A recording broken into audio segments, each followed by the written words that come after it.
Good evening, ladies and gentlemen.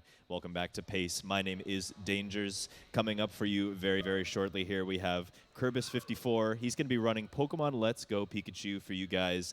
Very exciting stuff. I'm going to be joining him on the microphone just to keep him company and to do a little bit of commentary. He is currently setting up his game right now, and he's just about ready to go. So, very exciting speedrun for you. This game came out sometime in the last year, and it basically mimics the storyline and the kind of general Pokemon and gameplay of the original Pokemon games, but a little bit of an added twist with this whole let's go concept of using the motion controls to catch Pokemon, and it really does kind of take on a new focus and a new way of playing the game. So he's going to be speedrunning this for you.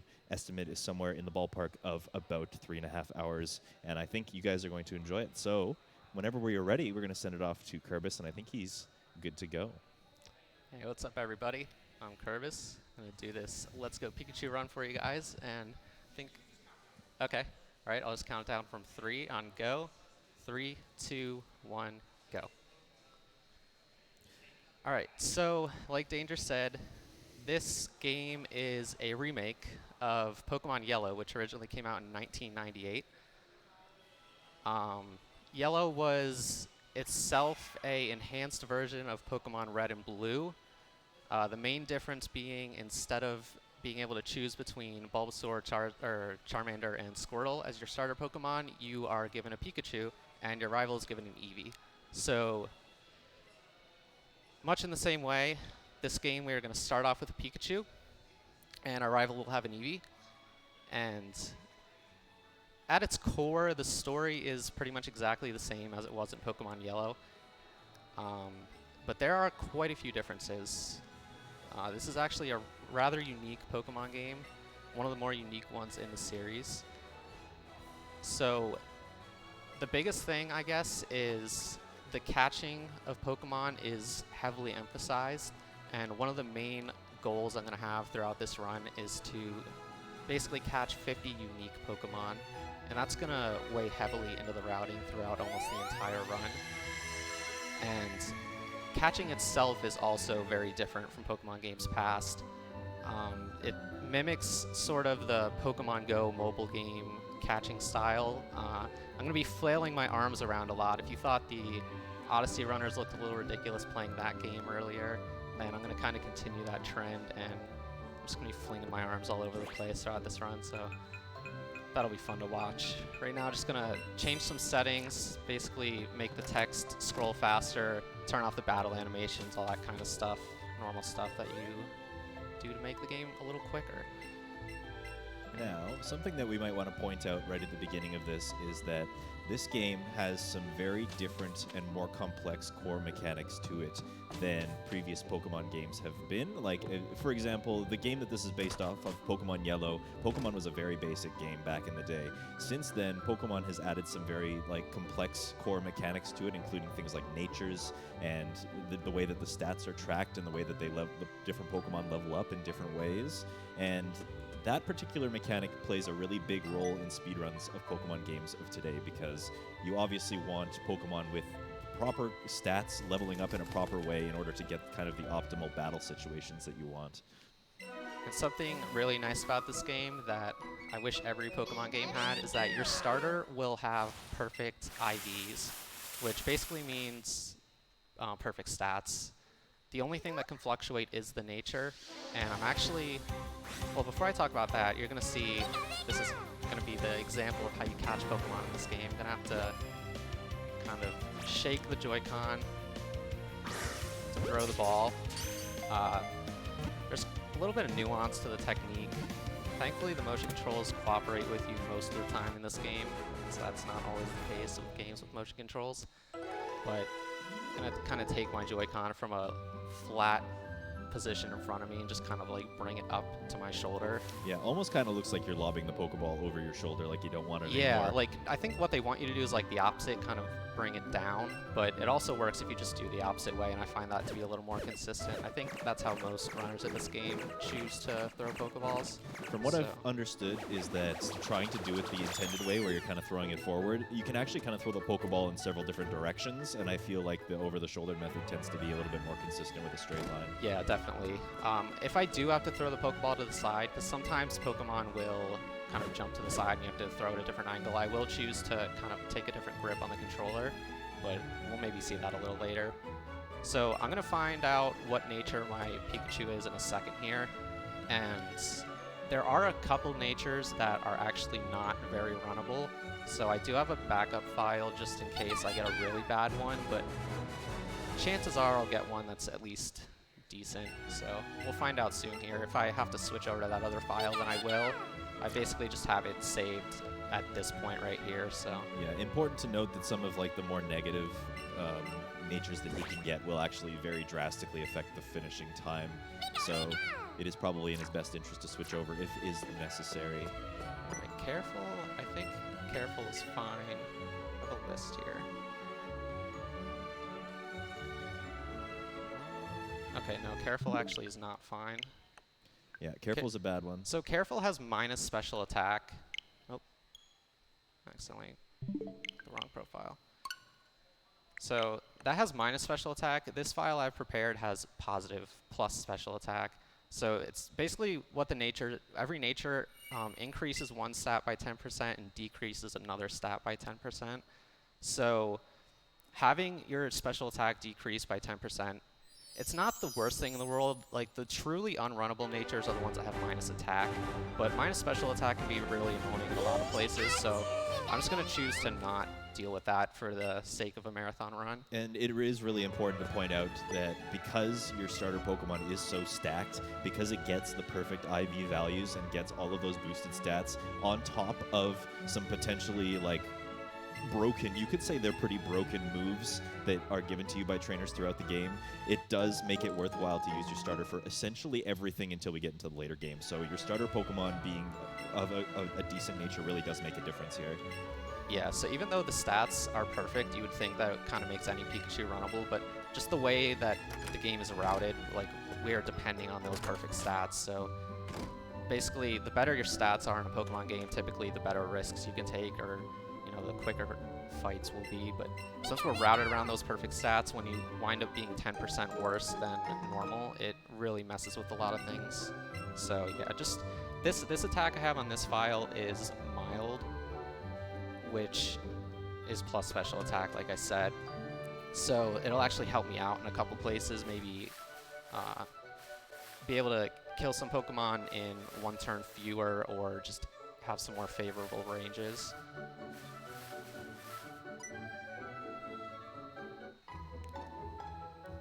So another nice little thing that they added to this game, just like in Red, Blue, and Yellow, you got to come up and talk to the shopkeeper, and he has a package for Professor Oak, but they're just going to ask me if I want to be teleported back to the lab instead of having to walk all the way back there, so that's kind of nice.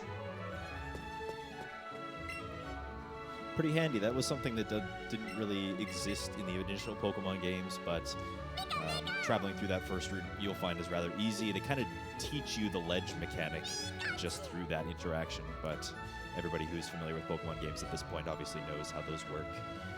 So you might see me reaching over to my left here throughout the run. Basically, the reason for that is I have a tracker on my laptop screen here.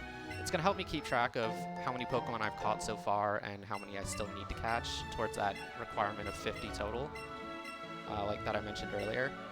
So it's just to help me keep my mind straight while I'm running, because it can be difficult to just keep a mental tally while you're trying to basically take care of all the other stuff that needs to be done in the run. That's right. He could potentially open up the save screen, or he could open up his Pokemon card or something like that in order to check this thing himself, but obviously as a speedrunner he has these tools available to him at his advantage on the side, and obviously makes for a little bit of a better viewing experience as well. So keeping track of those, and in case you guys are wondering, essentially one of the other differences of this game is that it's not enough to just get to the gym in this game. Each gym has its own requirements in order to enter in the first place. Like the first one, for example, asks if you have a water or a grass type Pokemon, and the only way into the gym is by showing the guy that. So one of the gym's requirements is that you have caught 50 unique Pokemon And so that is why we kind of build up to that. But we do save that gym for rather later in the run. In fact, we do them in a completely different order as a result of this. Yeah, gym order is actually really flexible in this game. You have to do Brock and Misty first and second because you're not allowed to leave the cities that those gyms are in until you beat those gyms.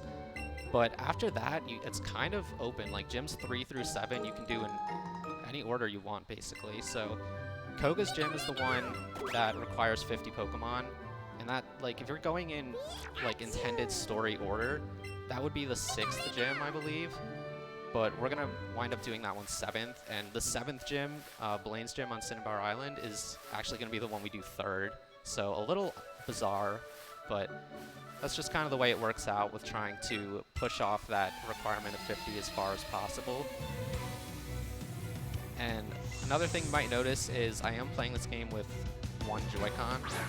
That is how the game is played, but there are going to be there's a 2-player mode in this game basically. So you can use a second Joy-Con and it'll bring in a second character basically. And what that does for you is if you're in a battle like this and you bring in the second controller, you will be able to 2v1 that fight. And there are a few fights throughout the run that I'm going to utilize that because it makes the fight a lot safer generally. Sometimes it's just straight up faster to use 2, but oftentimes it's best to just go with one controller for fights because if you can already take out your opponent with one move basically, then having to menu to select a second move on your other trainer just wastes time. So most fights are still one player basically, but if it makes the fight a lot safer or if it makes it faster, I will use 2-player. And then the other thing that 2-player is going to be even more heavily used for is when I'm catching Pokemon. So my first Pokemon I catch, which is going to be coming up soon here in the forest, I won't be able to use 2-player because you're not able to use that mode until you have 2 Pokemon, which kind of makes sense. You can't really do a 2v1 battle unless you have 2 Pokemon in your party, so I'm not going to catch any Pokemon at the beginning of the forest, and the reason for that is there's an item I'm going to pick up, which is a lure, which is basically the opposite of a repel, and if you know Pokemon games, you know a repel allows you to avoid wild encounters, essentially. And a lure will do the opposite. It'll make more Pokemon appear, and it will also make sure that the wild Pokemon that appear are the maximum level that can be encountered on that route. And the Pokemon being higher level means I'm going to get more experience from catching them. Yeah, and not only that, but if a Pokemon can evolve rather quickly, then it's obviously going to be more valuable towards that 50 Pokemon goal. So if he catches a Weedle at a higher level, it might only take like 1 or 2 level ups to get it to the Beedrill, which essentially counts as 3 Pokemon at the end of the day. And I guess the other thing I've completely glossed over to this point is the fact that, yes, the Pokemon just appear on your screen rather than being random encounters. So I can pick and choose which wild encounters to go into.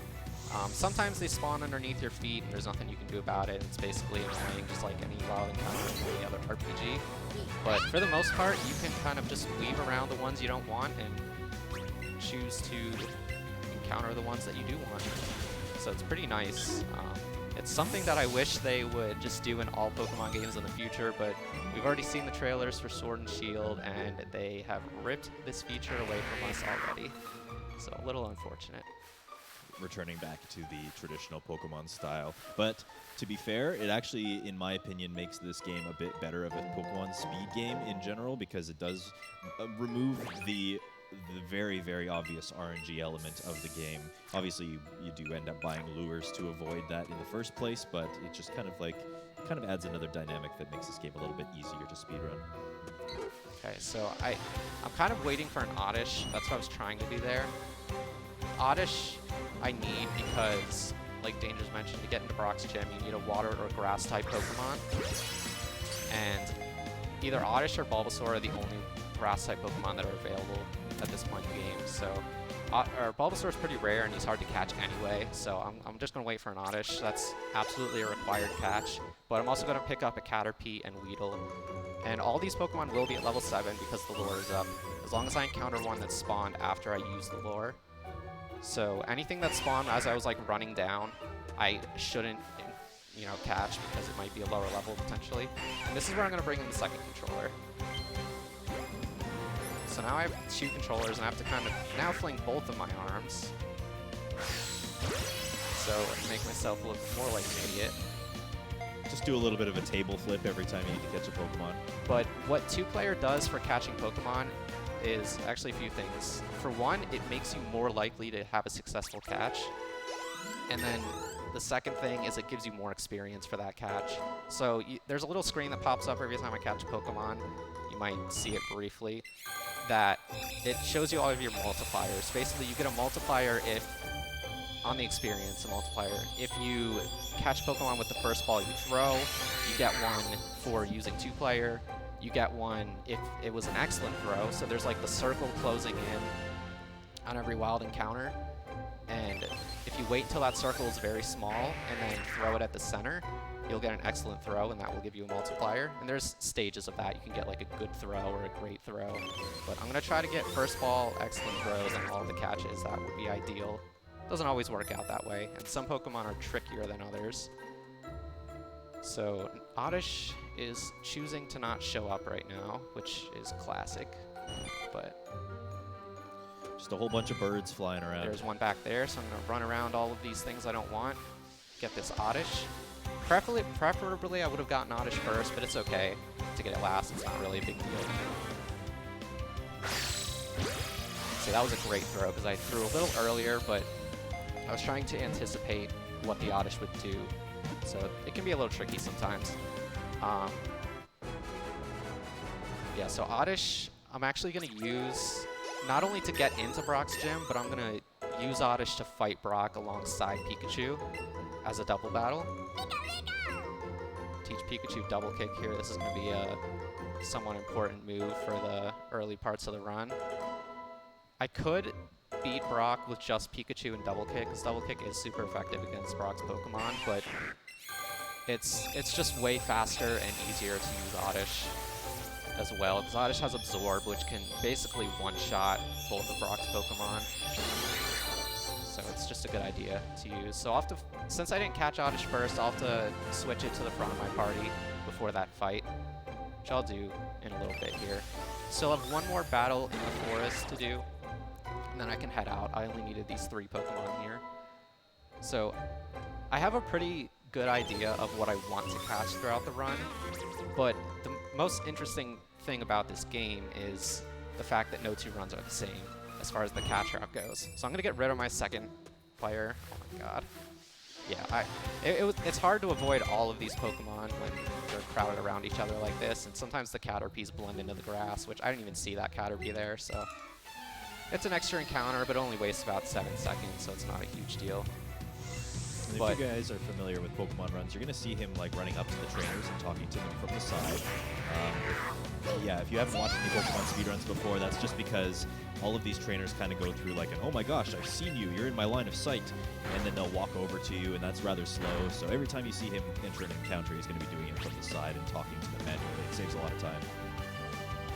So the kind of annoying thing, I don't know, like, it's hard to notice unless you know what you're looking for, but when I tried to use my move there was just like this really long pause where it was just, the camera was kind of circling around and nothing was happening. Whenever you or your opponent has a status condition, like paralysis or poison or whatever, it just waits for some reason for a really long time. So me paralyzing that Metapod actually wasted time.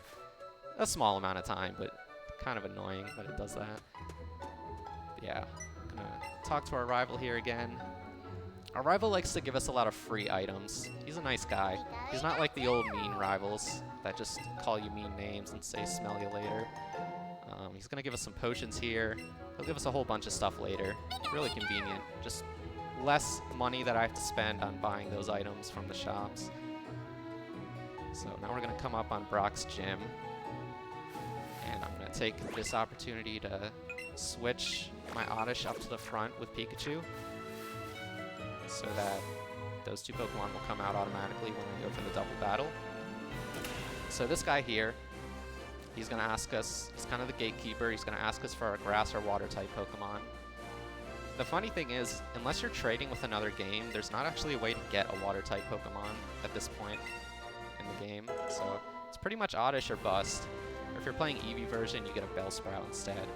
Yeah, I think this is more or less the game's way of kind of teaching you how status or like different stats stack up against one another. It's just kind of giving you another example of like what would be super effective against rock if you had it at your disposal.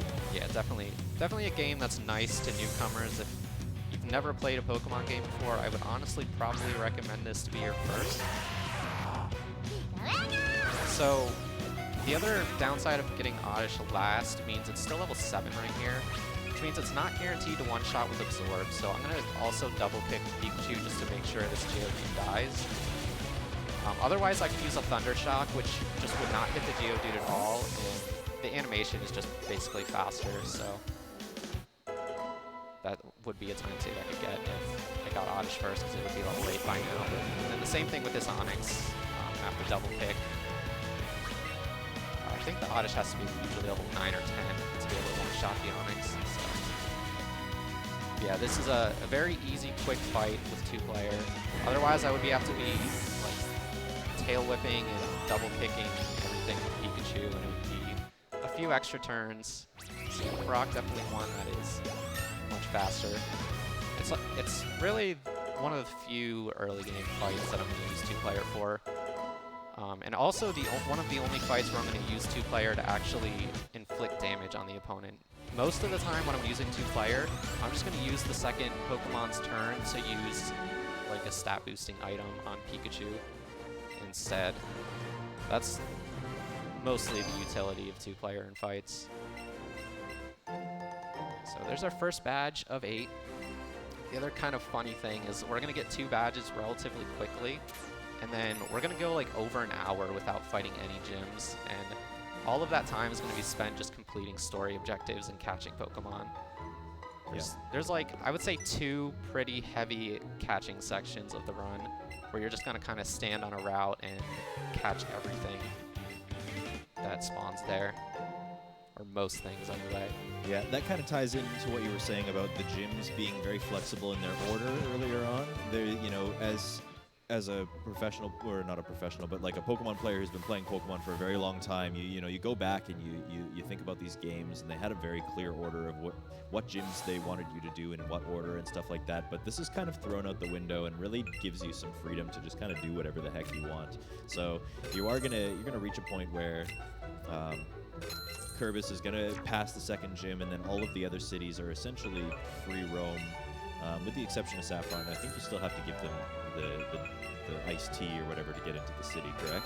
Yes. So there is still that element, but it is not hard to find as well. So at the same time, basically going out of your way and just catching Pokemon is something that you can do. And then by the time you've kind of accomplished that goal, you actually are leveled enough and kind of experienced enough that you can go ahead and start tackling all of the gyms. The only gym that is kind of necessary to do in a specific order, aside from the first 2, is the last one, because we were talking about those requirements to get into the gym. The last one is, the requirement is actually beat all of the rest of them. So that is the only one we can't do out of order. And you might have panicked for a second there. I sold all of my Pokeballs that I had. That was just to get more money so that I could buy Great Balls instead, because Great Balls are going to have a much better catch rate, essentially, compared to Pokeballs. And the way the money works out, we kind of have enough to get enough Great Balls to have enough for the run. And there are also some Great Balls I can pick up throughout. So I've been skipping over a lot of Pokemon that I don't have yet, such as that Rattata back there. And there's a very good reason for that. Namely that I'm going to be able to encounter Rattatas later on that will be able to evolve with only 1 level up. So it's just better to delay them so that I basically get 2 patches for 1. So now I'm going to switch to my Great Balls. And I'll catch this Sandshrew, because this route and the route immediately after Mount Moon, which I'm about to enter, are the only places you can encounter a Sandshrew. So definitely going to get this one while it appears. And yeah, coming up on Mount Moon, there's, I guess, like a mini catching section, I would say. There are definitely a few things that are very nice to get, but another one that I'll try to delay if possible is a Geodude, but if my experience is kind of low, then I'll just catch the Geodude anyway. just for that extra early game experience. And that's actually another thing. Most Pokemon games, like the bulk of your experience is coming from fights, but in this game, experience from fights is pretty heavily nerfed compared to past titles. So most of your experience is actually going to come from catching Pokemon, and I think that was just another way of them encouraging you to catch as many Pokemon as possible. And that's like probably the thing I like most about this game is the fact that it's the first Pokemon game to ever exist to actually encourage you to catch Pokemon throughout your whole playthrough, rather than just what most people do, which is catch 2 or 3 and level them up, get them really overpowered, and then never bother catching anything again unless you need to teach it some 8 gems. But yeah, this game actually encourages you to catch Pokemon in multiple ways, so it's pretty cool. It's a direction I wish they would lean more in the future, but I'm not super optimistic about that. Oh, and I actually crit the Bellsprout there. Killed it in 2 shots instead of the normal 3. So I'm level 11 right now. Ideally, I want to be level 15 coming out of Mount Moon. And that is because level 15 is the requirement to enter Misty's gym. So if I'm level 15 coming out of the tunnel, then I'm able to go to her gym right away. It saves a little bit of time. And I'm actually going to come down into this section and grab a few items. I would normally not come down here in a run, but this is kind of a safety play. This is something we used to do back when the game was still very young, because you get a few good items here. Firstly, you get a Moonstone, which I'll be able to evolve a Pokemon and get another one towards my 50 for free, and then a rare candy. And rare candies just level your Pokemon up by 1, which I'll be using much later in the run. I'll kind of be picking them up along the way and then use them all at once in 2 different spots. So yeah, that's just an extra little section to make things a little safer for me, make my catch route a little more lenient. Then I'll come around this other side section I do always go down into. I'll be able to pick up another Moonstone as well as a Nugget, which I'll be able to sell for a lot of money and buy useful items a little later.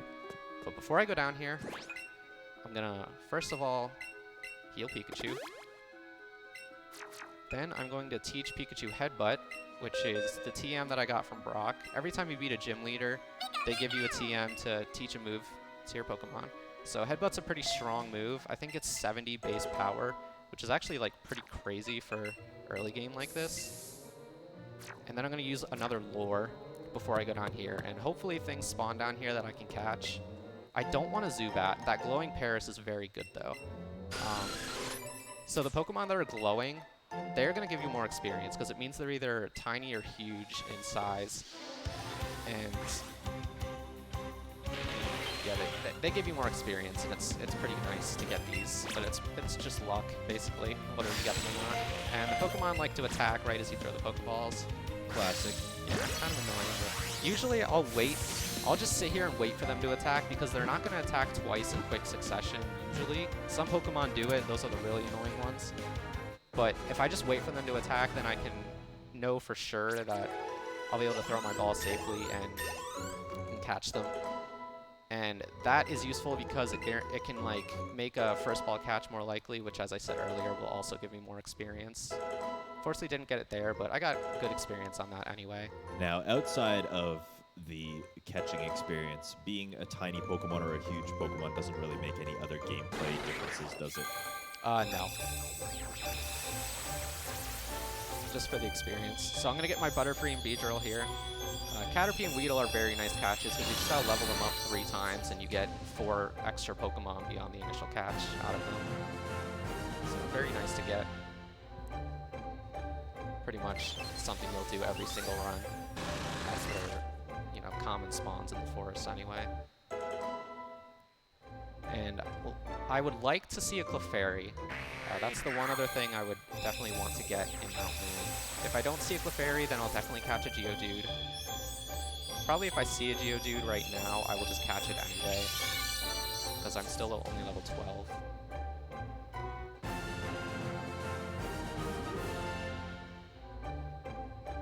But sometimes they just don't show up, and you gotta adjust on the fly.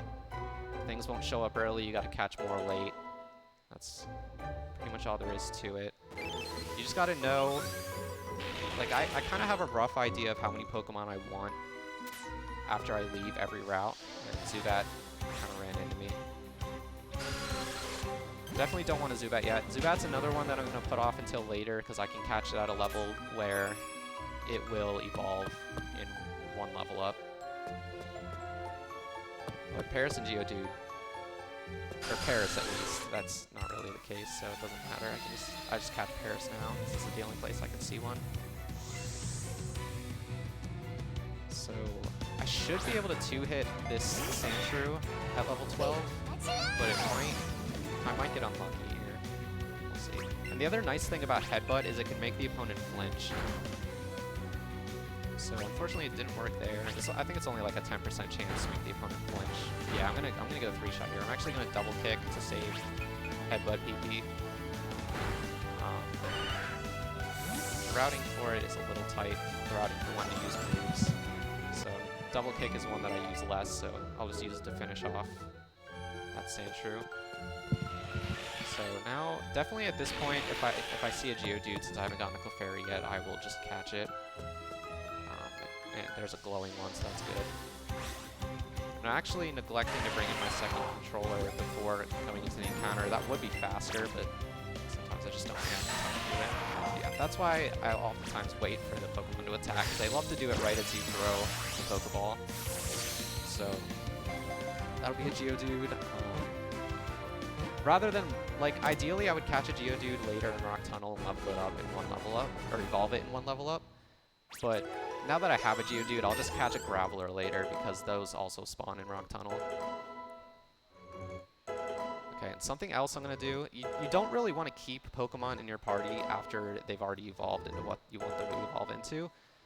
And then things you don't want to evolve at all. You don't, like you don't want them to get extra level up animations because it's like 2 seconds for every level. And it just wastes time for no reason. But of course, if you can go out of your way to avoid having to catch Pokemon in the same evolution line, typically that's what you're going to do because, you know, going into a battle, trying to catch and maybe having them, you know, jabate you and maybe dodge your Pokeballs, the risk there associated with catching another Pokemon in the same line typically means that just evolving one is a little bit faster. Yeah, so all 4 of those I didn't want to evolve any further, so I'm just going to take them out. Because if I do run into a Clefairy, I don't want the extra experience from the Clefairy to go onto those Pokemon. That's right. I would still like to run into one, preferably, but I should be okay. I'll probably wind up being level 14 out of Mount Moon if I don't get one.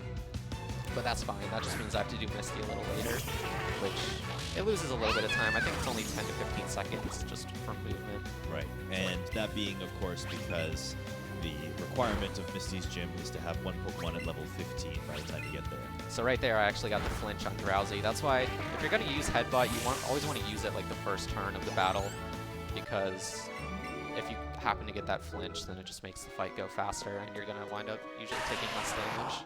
So pretty nice. So we've been chasing Jesse and James here. This was another thing that was different about Pokemon Yellow compared to Red and Blue, is they kind of made it line up closer to the Pokemon anime, and they included Jesse and James. You'll see them throughout the game pretty often. I'll fight them a bunch of times, including soon here at the end of Mount Moon. Right now they're in here trying to find some fossils, but I'm going to beat them to it and then beat them up and tell them to go home. And I picked up a revive there. That's another kind of safety item. Just in case I have a tough battle somewhere, I'll be able to just switch another Pokemon in and revive my Pikachu and continue on as normal. Yeah, level 13 here is a little lower than I would usually like, but nothing that is going to derail the run, really. It's just going to maybe cause me to use an extra move here or there for a short while. Yeah, I should be okay. I'll definitely be 14 by the time I leave, which is more than fine.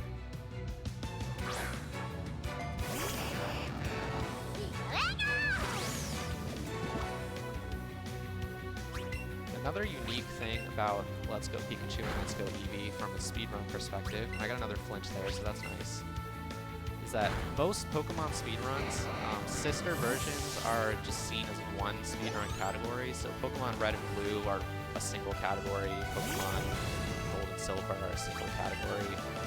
But Let's Go Pikachu and Let's Go Eevee, we actually have separated. Pikachu is slightly slower, at least conventionally, that's what we think.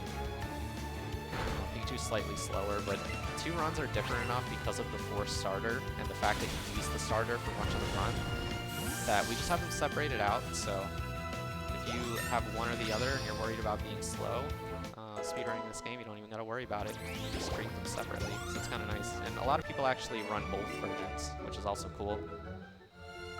Kind of allows you to run two games without, they have a little bit of overlap, so you don't gotta learn too much to be able to do both. So it can be kind of fun.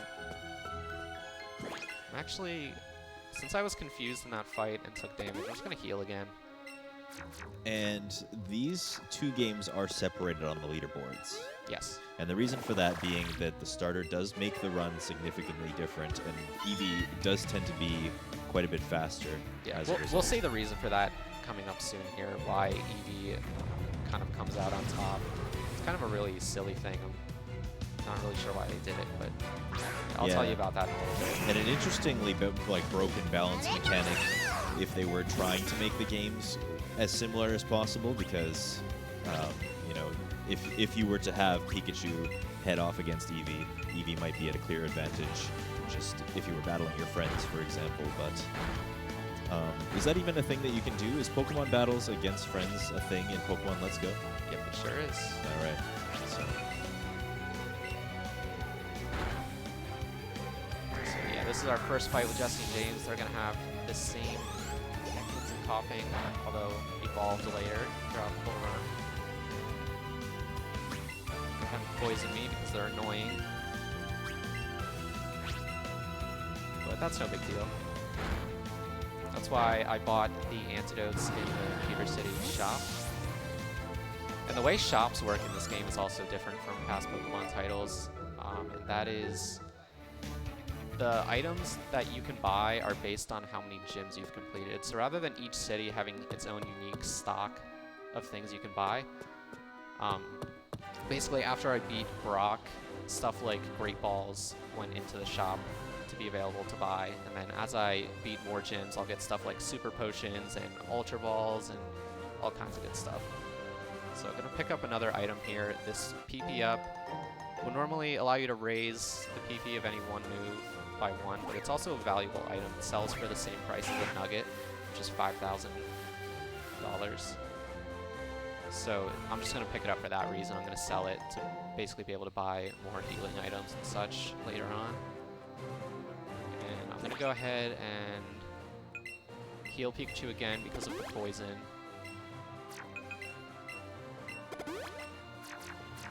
And I'm going to come into the Pokemon Center here. This is the point where EEVEE kind of gets an advantage, but also a disadvantage.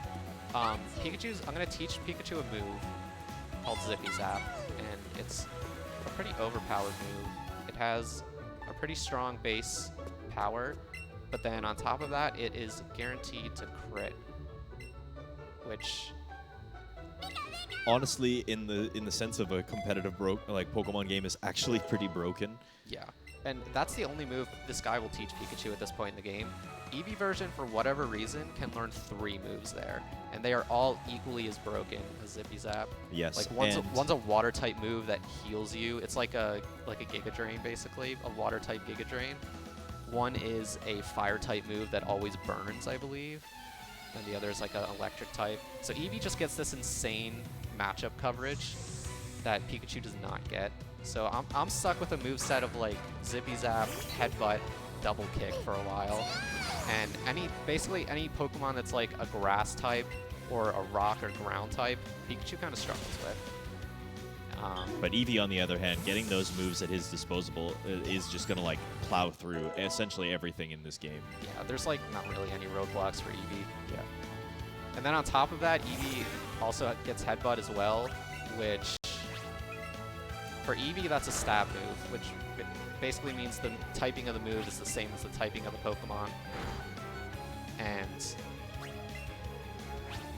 what that does is it increases the power by, I believe, 1.5, or maybe it's double. So EEVEE just gets all kinds of advantages that Pikachu does not. I actually was supposed to tail whip the second turn here. I'm used to being level 15, so kind of an unfortunate thing, but it should be fine.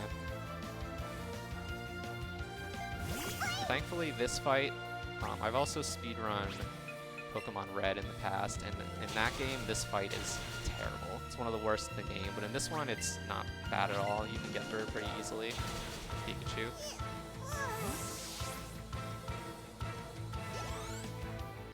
So you see I'm going to hit level 15 somewhat soon here. So by the time I get done with all of these fights on Nugget Bridge, I will be able to go fight Misty.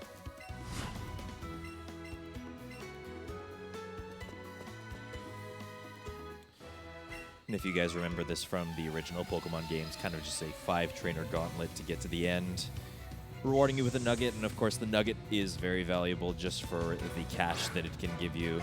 And if you're a casual player playing Pokemon games, you probably avoid a lot of the like X items in the game that don't really seem like they are of any value to you because it wastes a whole turn in order to boost some stats that you can probably at your, kind of grinded and casual level just plow through trainers anyways. But the fact that we have to get through this game so fast means that those items actually do become rather valuable to us because for the very low price of one turn, we're able to instead kind of bypass having to level so much. Yeah, and X items are particularly good in like Generation 6 and 7, I believe.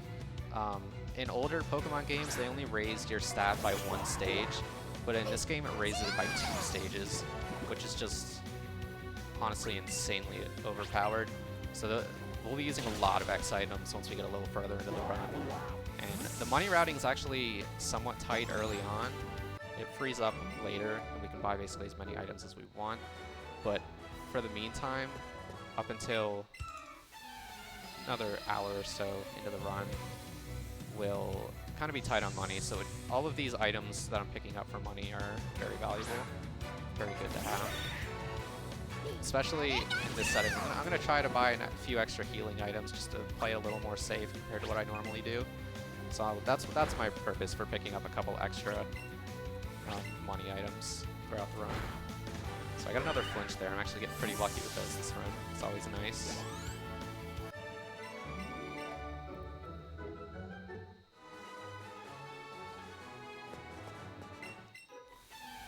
I actually find these parts of the run where you're just doing a bunch of fights in a row to be, I guess, the less interesting portions.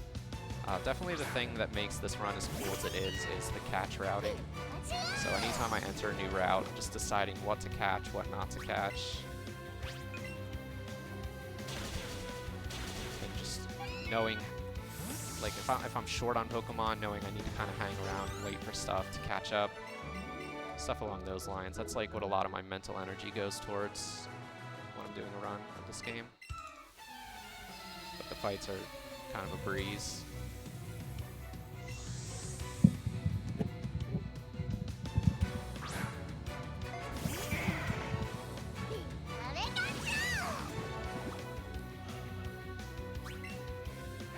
So after I do the fights on the bridge here, there's one more after this. There will be another patch of grass. I can get potentially a Venonat, a Psyduck, a Squirtle can potentially spawn there, but I've actually never seen it. But Psyduck is another one that I kind of want to delay until later, but for this run I might catch one if I see it, just to get that guaranteed 1 catch. It's another one I can catch later and evolve in 1 level up, so it would be a 2 for 1, but it's not always guaranteed to show up later, so if I see one now I might just grab it. I'm also doing a couple other things to free up my catch routing. Like normally the fossil I picked up in Mount Moon, I would normally just sell it for extra money. But I'm going to pick up a backup nugget instead because it sells for the same amount of money. And then if I need to later on, I'll be able to use that fossil to revive into a Kabuto. And that will be an extra 2 Pokemon towards my 50. So I'm going to do that as a safety play. But not something I would normally do. And another flinch there, so that's nice. Really solid RNG on this bridge. Yeah. Other than my slip up on the rival fight, that was a good bridge. So you'll see another kind of cool thing about this game. It's pretty funny, if you ask me. The trainers have like really thin eyesight. Like there will just be a thin line in front of them. I don't want that Pidgey yet. Definitely Pidgey is one I'll catch later to evolve it more easily. But there is a Venonat and a Psyduck right there, so I'm going to go ahead and catch both of them while I'm up here. Venonat's actually kind of an annoying catch because it just sways back and forth and it makes your throws really inaccurate. And I got an excellent throw. That's actually really lucky. Hopefully this gets in the ball first try and I'll get some nice experience from it. That's good. Yeah, Venonat's actually, you kind of just got to throw the ball and pray because the way it sways back and forth, it's just really unpredictable. So got a little lucky there. That's nice considering I was a little low on experience coming out of Mount Moon. Yeah, I'll catch this Psyduck as well. Because having a little bit of more early game experience also never hurts. It's a good thing to have. Later on, the experience I get from catches doesn't matter nearly as much, and you'll find out why later. I'll just say right now, I'm not going to use Pikachu for the entirety of the run, but I won't spoil that for you. I'll let you find out what I use. Yeah, it just so happens that while Pikachu is really good for the majority of the run, tends to not be fantastic for some of the later fights. Yeah, the problem is once you're done with your 50 catches, since that's the bulk of the experience you get in this game, the level curve kind of catches up to Pikachu really quickly. So he's not super viable to use for the entirety of the run. You could make it work, but it's not the fastest option. So I'm gonna wait for this guy to turn. Gonna wait for this guy to turn. And now you're gonna see the vision of these two trainers. I can just go in between them and skip them both. There's going to be a few spots I can do stuff like that. As long as you are not directly in the center of their vision, they won't see you. So definitely in typical Pokemon fashion, you're trying to do as few fights as possible to make it through the game. There's one important optional fight that I do, and that's coming up soon, to get the move Dig, which I'm also going to teach to Pikachu. That's going to kind of be my way of dealing with Oddiches and Golems and Earth Grapplers, stuff like that. The things I said earlier that Pikachu kind of struggles with. Dig covers those weaknesses somewhat. Those fights are still a little scary sometimes, but Dig helps out. It's nice. It's just bad because it's a 2-turn move, so it's kind of slow. But it's really the best Pikachu can do to handle those kinds of things, so we're going to go ahead and get it at the cost of, you know, a minute-long fight or whatever it is. And now this is the absolute weirdest part of the game. This Pokemon is just going to stand on its hind legs, and yeah, I guess that speaks for itself. Bill has an experiment that has gone wrong, and he's turned himself into this Nidorino.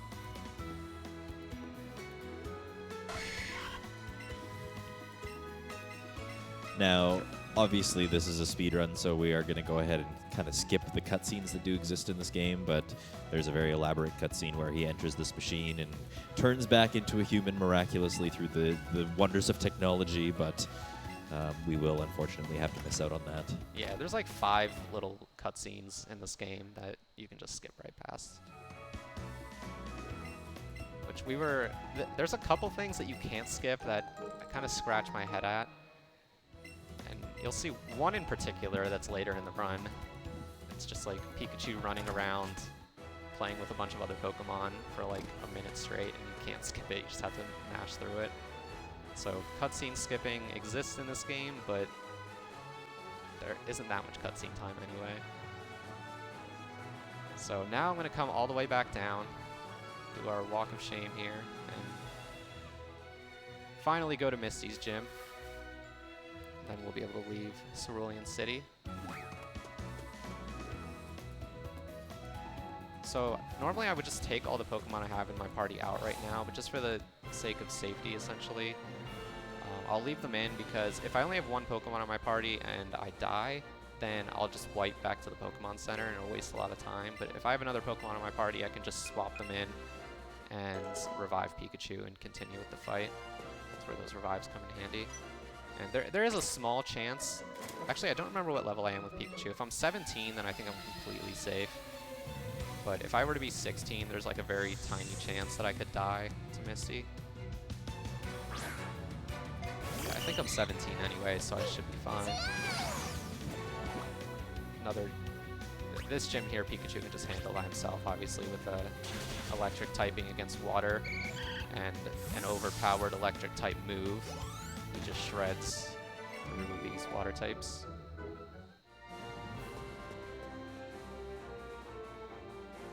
Oh, and actually, my Pikachu does have a heart-shaped tail, so it is a girl Pikachu. That is the one true signifier.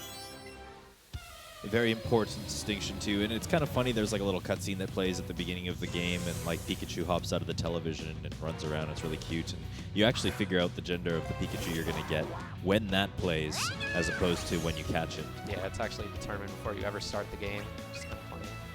The stats are not, however. I think the stats are determined when you get the wild encounter. Which makes sense. So you just use an X attack there because Starmie's pretty beefy, and it's a few levels higher than me. So even with being weak to electric, I still need that X attack to be able to one-shot the Starmie, which I definitely want to do because Starmie can deal quite a bit of damage back to me. So took care of Misty, no problem. And now you're going to get, if you've been excited for the Detective Pikachu movie, you're going to get a nice little preview of that coming up soon here.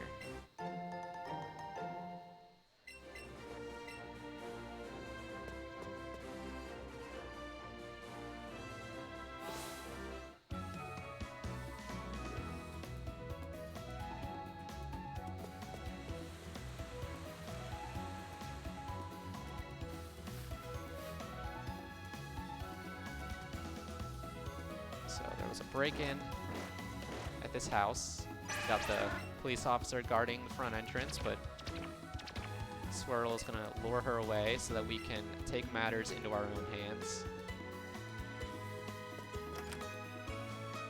And here's your Detective Pikachu preview. Very intense crime. Sees the broken leg of the table. Sees some footprints. And oh my goodness, there's a gaping hole in the wall. We couldn't have solved this mystery without Pikachu. Not a chance. Pika really did all the work, to be honest. Pikachu carries us, not gonna lie. So now that we have recognized the issue, we're gonna come out and this Team Rocket member is gonna be the one to give us dig. So you don't have to do this fight. You can just walk right past it and ignore the crime. You can be a bad citizen. But you know, another reason why Pikachu version is superior, we're gonna clean the streets, get a prize in the process. And the other nice thing about Zippy Zap, on top of always critting, is it's a +2 priority move, which essentially means it's always going to go first, even if I'm slower than my opponent. Moves like Quick Attack are +1 priority, so Zippy Zap will even beat out those moves. So it's another, that gets some use, because there are Pokemon you run into that wind up being faster than Pikachu, so that's handy in some places. That spot being one of them, because that Eradicate does have Quick Attack. So some more grass here. There's some Pokemon that can show up here that I'm not going to catch. Not the Pidgeotto, but in particular an Abra, which it doesn't usually show up, but I come down here anyway just in case, because Abra's a good catch to have. And that Jigglypuff I can get in the next route, as well as the Abra, potentially. So didn't catch anything there, but that's fine. The fun thing about this route that I've noticed watching some Pokemon Let's Go speedrunners is that, you know, they kind of want an Abra to show up, and usually it won't show up until you've, like, hopped down to the very last level, and it'll just be, like, above you, which is really cool. Yeah, you'll hop over the ledge, and it'll immediately spawn behind you on the ledge that you can't jump back over, so it likes to taunt you a little bit. The other annoying thing about Abra is if it's looking at you when it spawns, it will just immediately despawn. Anytime you pass in front of it, a wild Abra spawn, they'll just go away. So you have to kind of sneak up on them from behind to get the encounter. You know, in classic Abra fashion, they obviously don't have Pokemon moves within the catching sequence, so they've compensated for it with a little bit of a scaredy cat maneuver there. Yeah, that's kind of the game's way of doing the old thing where you would encounter an Abra and it would use teleport and immediately run away from you on the first turn. So I'm going to be able to pick up some more valuable money items. That one is actually luck. There are a few items that can spawn there, but I got a nugget, which is really good. That's the best thing you can get. This one's a guaranteed nugget, which I always pick up. And then this one can also be a nugget, but it's another random one. Wow, I got 3 nuggets. Holy shit. So I was planning on getting an extra nugget on the SSN, but since I just got 3 there, I don't even need to bother. So this is a random healing item. Can be a potion, a bottle of water, or a super potion, or a hyper potion even, I believe. But bottle of water is like middle of the road. So once again, going to heal Pikachu for the upcoming fights. I'm going to use the lore I just picked up. And I'm going to actually go ahead and take these Pokemon out. So I used the lore because I would like to catch a few things on this route, preferably a Pidgey, a Growlithe, an Abra if it shows up, and a Jigglypuff. And before I head further south, I'm going to come up here and grab another rare candy. Nice invisible item. Now I'm going to kind of stand around a little bit. There's a Growlithe.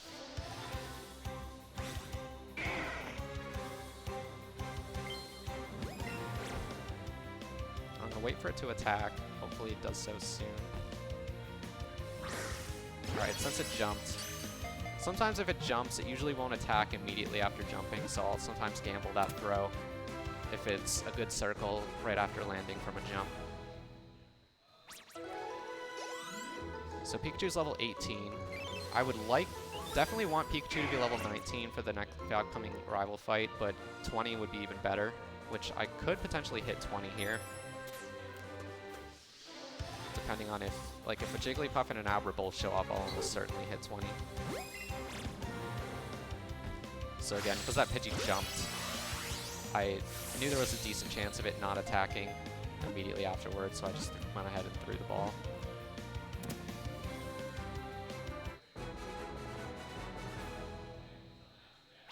And that's going to be one I can evolve in 1 level.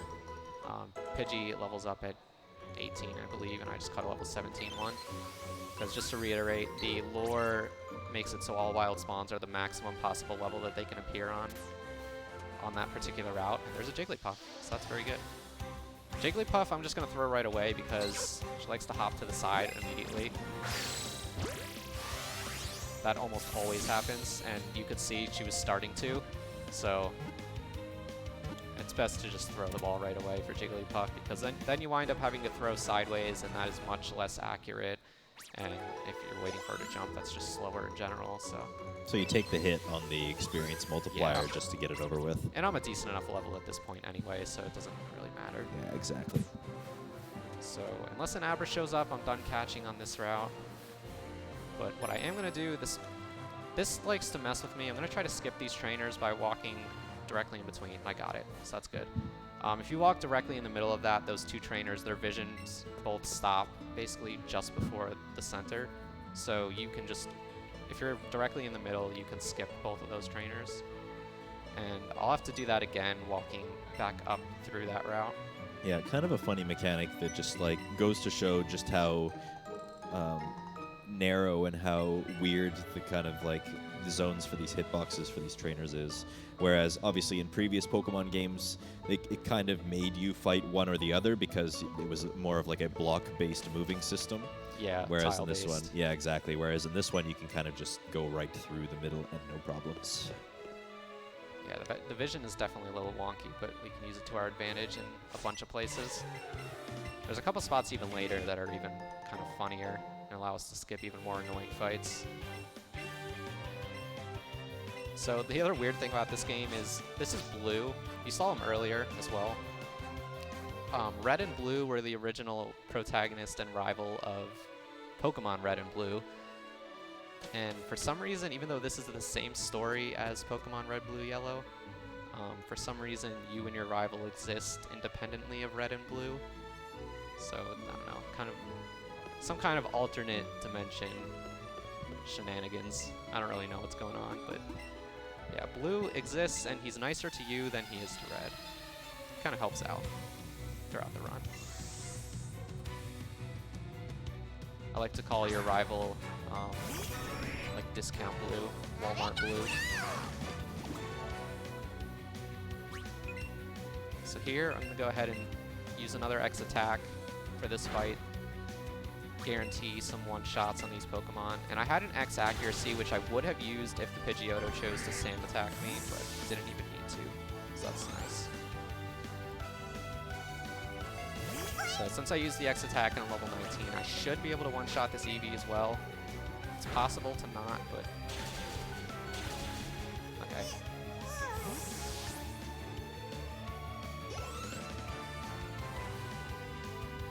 And like I said, we kind of struggle with Oddish, but this one at least we can kill in 2 headbutts. Hopefully I get a flinch here. I did not, but that's okay. I'm gonna have to heal after this fight regardless, so taking some damage there didn't really lose any time, actually.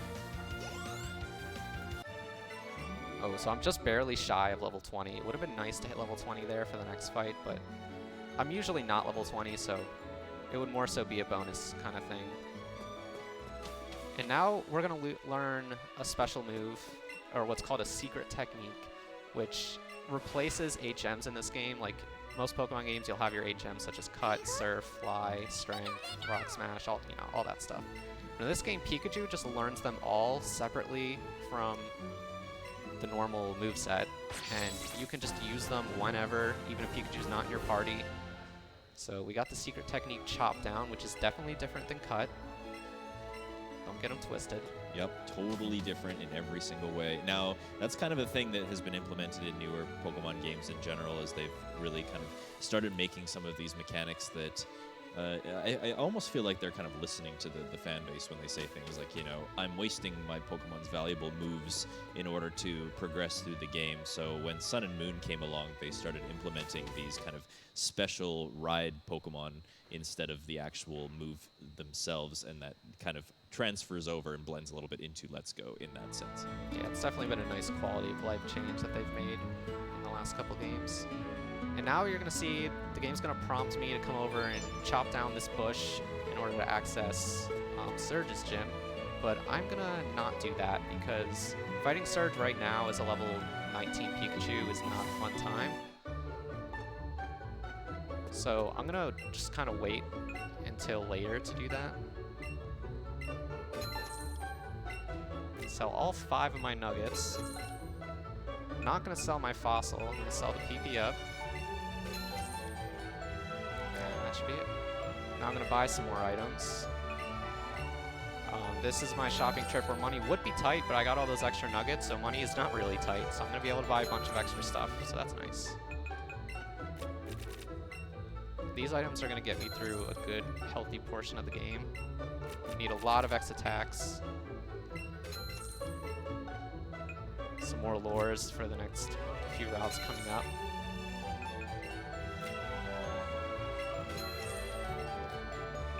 So I'm actually going to buy an extra Awakening. Probably going to get 2 extra antidotes because I did use 1 already. And I'll get a Burn Heal as well. So these are things I would not normally buy just for the sake of safety. We are in a marathon after all, and the marathon is the perfect place for these kinds of, oh man, I've never seen that before type of situations, so Okay, better so safe than sorry. I have a ton of money to buy extra great balls. I'm just gonna get 21 for now. Should be way more than enough. I could have bought some extra potions too, but I already buy too many as it is on a normal run, so I'm gonna have to skip these trainers again. Hopefully the game cooperates with me. Good. Joy-Cons can be finicky, the joysticks on them, and sometimes they just kind of like jerk to the left or right when you least want them to, and it can cause me to run into those trainers, but luckily 2 for 2 on the trainer skips, 3 for 3 if you're including the other route. Good So stuff. Gonna take this opportunity to once again heal my Pikachu, switch my super potions up to the first slot, so that, because they're gonna be the most common item that I use, so just to access them quicker. And I'm gonna take this time to teach Dig as well, since I'm already in the menu, and I'm gonna need it for upcoming fights. Now, if you guys have obviously played the original Pokemon series, this is around the time we would be fighting LT Surge. He would be our third gym that we kind of encounter, but like we mentioned before, these gyms are very flexible in their order. So we have kind of gone through the SSN, and that was mostly for that special move, but we are actually just going to go ahead and kind of bust through the rest of the game, avoiding all the gyms along the way. Yeah, this is the point where I'm gonna go like over an hour stretch without fighting any gyms at all until we get to Cinnabar Island. So it's gonna be a lot of catching coming up.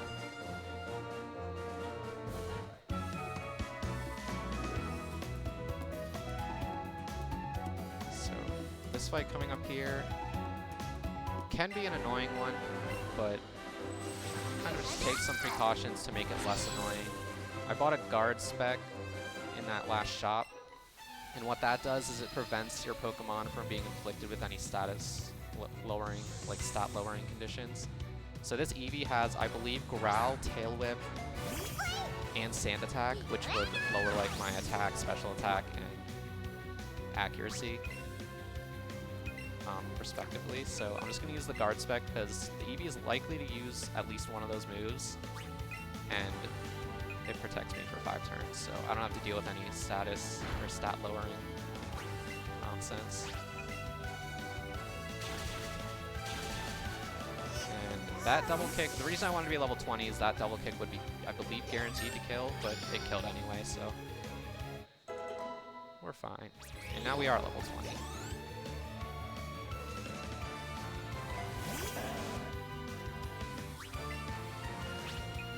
Again, gonna headbutt the Gloom, trying to get a flinch. No such luck there, but that's okay. Just headbutt it again to finish it off.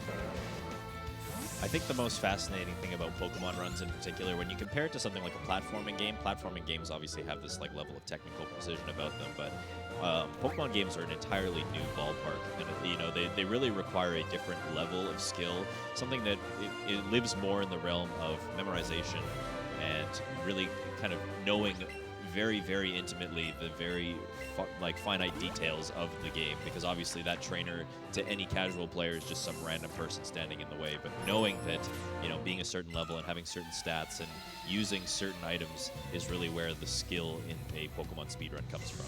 Yeah, it's much more about routing and preparation. Absolutely. Than it is, or like equally as much as it is about the actual execution of the route. There's a lot more planning that goes into these runs than, say, your typical platformer. And this is like the first example of me just using a second Pokemon in the fight so that I can kind of buff Pikachu. So since the Sandshrew digged, I'm going to go ahead and dig as well so that I can't hit Pikachu. If it kills Growlithe, it's not a big deal. I don't actually need Growlithe for anything. It just kind of happened to be in my party because I caught it. So now this dig should kill the Sandshrew. Yeah.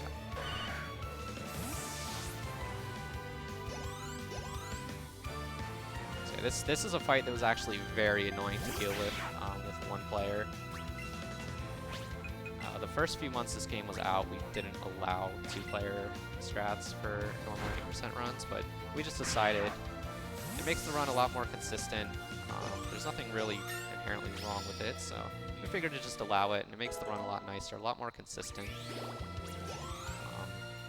before 2-controller strats, there was a period of time where we were using a Nidoking even for the middle portion of the run because Pikachu wasn't as good in those scenarios. But with 2-player, with getting the extra experience from catches, Pikachu's higher level, just fights are easier in general because of being able to just use X items on the same turn that Pikachu attacks. So it just made Pikachu a lot more viable for a larger portion of the run. It is kind of funny how, you know, we keep making these callbacks to the original Pokemon games, and it just so happens that the original Pokemon games, the red and blue routes, do typically use that Nidoking as it is kind of the most optimal Pokemon to run with, and that was kind of the idea for this game at the beginning as well. Yeah, Nidoking not as good as it was in those games. So this is going to be another route where I'm going to want to catch a lot of stuff, potentially. And this Rattata just wants to run away from me. That happens sometimes. Wild Pokemon get a little frisky. It's okay. So while they might not be random in their encounters, they can definitely do things like run away from you, so that's can be kind of annoying sometimes. Once again, I was just waiting for it to attack so I could kind of get a higher chance at a first ball catch. A first ball excellent throw catch. Which is just going to help out my experience. So ideally, I'll catch both a male and female Nidoran, a Spearow, and a Krabby on this route, but sometimes they don't all show up. Not a huge deal if they don't. I would like to definitely get at least 3 or 4 of them, though. For sure. So Pikachu gets Thunderbolt there. That's a move I'll use a lot for the duration of Pikachu's portion of the run. So we'll see if some more things spawn for us here. These second evolutions I don't really want to catch because I can just catch their lower evolutions and I'll level them up. So I didn't get anything there. What I'm going to do is come down and do this fight because it's going to clear out that patch of grass. All those Pokemon will despawn, and then after the fight I can run back up and hopefully some things I actually want will be there. And I do have my second player out just because I wanted to use it for catches. So in this situation, I'll use 2-player for this fight. If I had already gotten everything I wanted to catch, I would just do this fight 1-player, but just another circumstantial thing. We're going to take out this Team Rocket member with the help of Lorelei here, who's one of the members of the Elite Four. We'll get to fight later on at the very end of the run. For now, we're going to be friends and take the bad guys out. So again, since I have the 2-player here, all I'll do is I'll Thunderbolt with Pikachu, and then I'll buff Pikachu's special attack so that this Thunderbolt will kill in one shot.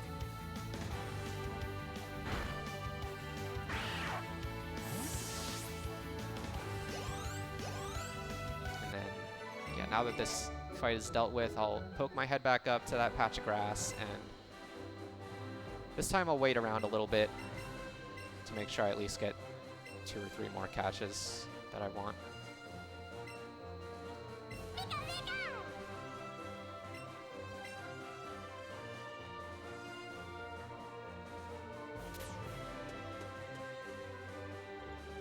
There's Krabby. Krabby is like one of the lesser important ones, but it's still good to have. This is the only one I won't wind up evolving that I catch here. And an attack, that's good, so I can hopefully get an excellent throw. Yes. Krabby sways back and forth a little bit, but nothing as bad as Venonat. So you can usually get an excellent throw on Krabby.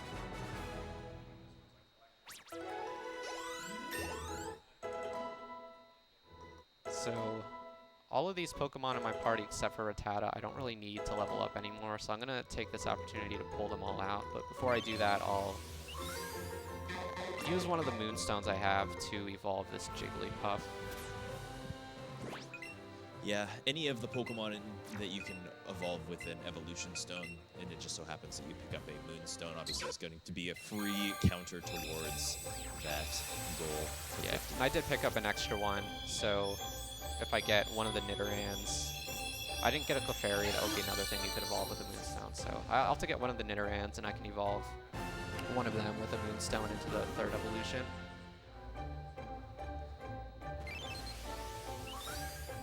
That'll be an extra Pokemon that I wouldn't normally get in a run. Alright, so I'm gonna go ahead and take those Pokemon out so they don't get any more unnecessary experience. I will bring the Growlithe back in later to evolve it with the Firestone, but in the meantime, I'll just pull it out since there's other things I want to evolve anyway, and I don't really want it to gain experience. And yeah, game not quite giving me everything I want, but that's okay. This Nidoran is nice. I can use my last Moonstone on it.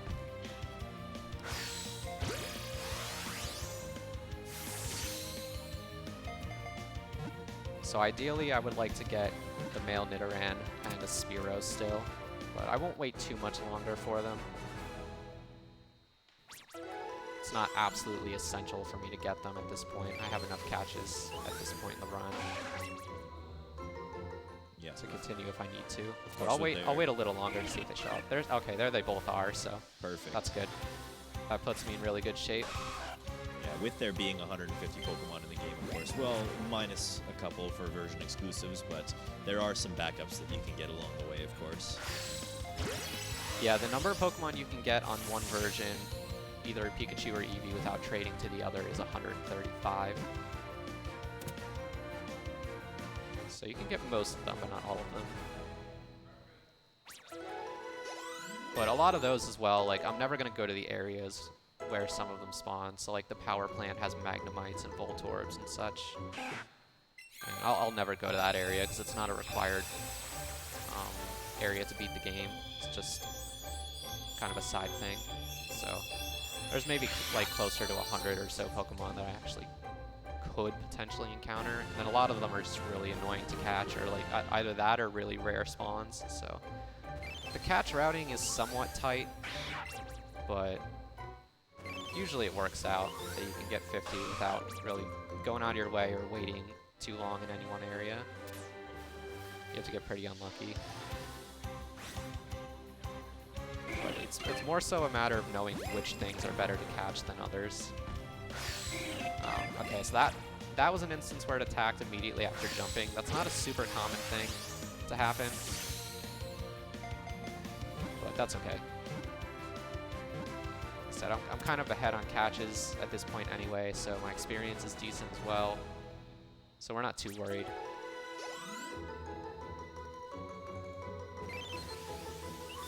Definitely okay on experience at this point. Okay, so that's all I'm going to get here. Now I'm going to finally enter Rock Tunnel. And I'll do a lot more catches in Rock Tunnel as well. Now, as a casual, this area is going to be rather fascinating to you. Talking about HMs earlier, this is a cave that, as a casual player, you're obviously going to be wanting to learn Flash. And that is something that does exist in this game in a different name, but of course, being the speedrunners that we are, and the fact that this is rather visible compared to the original games, we're just going to try and maneuver our way through half-blind, you could say. The cave is actually illuminated quite well, even without having Flash. So even if you're a casual player, you could probably work your way through here. But luckily for me, since I did speedrun Pokemon Red in the past, basically the layouts of all of these caves and almost every area in the game is exactly the same. It just looks better, updated graphically. So there's a Rhyhorn back there. That's actually a very important catch for me to get, because the Zubats are annoying. These Nanab berries you can use to stop them in their tracks. And since it's off to the side a little bit, I'm going to do like the downward throw. It's a little more accurate in those situations, I find. But in place of the bicycle in this game, you can ride on different Pokemon. And they have varying like running speeds. But Rhyhorn is the first one that you can get in the game that has like a reasonably faster speed than walking. So I'm going to catch that, and I'm going to use it to ride around to get through areas a little quicker for the next portion of the game. And then later I'll get a Rapidash, which is the fastest. It's like tied for the fastest Pokemon in the game. So we'll use Rhyhorn up until I can get the Rapidash to speed things up.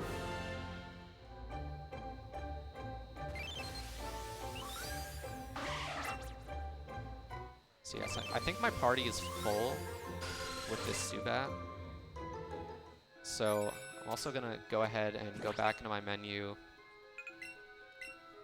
evolve this Nidorina, use my second Moonstone, and then I'll take this Nidorina out of my party so that when I catch Rhyhorn, it will go into my party. And because the Pokemon has to be in your party for you to be able to ride it. So that's going to occupy one of my party spaces for the next good while. And Rhyhorn's also very good because it's a pretty reliable double battle partner. It can tank a lot of hits usually, so it'll survive a while for you to be able to use some X items on Pikachu, basically. So yeah, I can actually take both this Raticate and Nidoqueen out of my party. Then I will get this Rhyhorn. Oh. Thought I had my second player not out, but it was just, she was hiding behind the rock and it's Seer. Thankfully, very easy to just switch her back in, even in the catching scenarios. All you have to do is shake the second controller, and it'll bring in the second player. Now, does that work in trainer battles as well? Yes, it does. So yeah, if you want it for a fight or an encounter and you forgot to do it beforehand, you can just, once you enter the fight, you can bring in the second player. So yeah, I'm sitting on roughly 29 Pokemon right now. Or not roughly, I'm at exactly 29 Pokemon right now with still 3 things to evolve. Or no, 2 things to evolve, rather. Which is pretty good. Even if I was at that number leaving Rock Tunnel, that would be good enough. It would be passable. But there's still a few things I can catch. I can get a Machop, a Cubone, and a Graveler still. Can also get an Onyx, but Onyx is one of those Pokemon that is just insanely annoying to catch, so I never go for that. It has a very low catch rate compared to some other Pokemon, and it's just like hard to get excellent throws on it as well. So here's a Graveler. If I wouldn't have caught a Geodude earlier, I would have just caught a Geodude in Rock Tunnel here and then evolved it to get a Graveler, but since I already have the Geodude, I'll just catch the wild Graveler. That'll work just as well. Typically, like, catching a wild Pokemon is, with a first ball catch, is roughly the same speed as evolving a Pokemon because it has all those animations to evolve. So they're roughly the same speed. I think evolution is maybe slightly faster. It really depends on how many level ups it takes to get there in the first place. Yeah, that's assuming 1 level to evolve. They're roughly the same speed, which is why I don't really, other than Caterpie and Weedle, I don't really evolve anything that takes more than 1 level in this run. Like Cubone and Machop, if I catch them, I could evolve them in 4 levels, but it's not really worth it. By a somewhat small amount, but it's not worth it. Yeah, because you can catch other things. Potentially, if the catching route was a little bit less forgiving, then you might be looking at doing something like that. Yeah, for sure. Yeah, not something I really need to worry about. So, but I will still catch a Machop or a Cubone if they show up for me. And other than that, there's also a chance for a Charmander to show up, but it's a really rare spawn. Every route or area has like a special spawn that can show up. It's like rarer than 1%. I don't know what the exact rate is. I don't know if it's even, like, if anybody knows. But there are 1% encounters on most routes, and there are special encounters, which are even more rare. So I never expect the Charmander to show up, basically. Oh, wrong button. Okay, so gonna go ahead and ride the Rhyhorn. And I'm gonna go ahead and once again take these excess Pokemon out of my party. I'm gonna leave Graveler in just as another tanky Pokemon that can help me out later if the Rhyhorn happens to die. Normally I would just take that out as well, but Marathon safety. yes, just safety things. It's not a big deal if it stays in my party. It'll probably only gain 1 or 2 levels anyway for the amount of time that I have it out.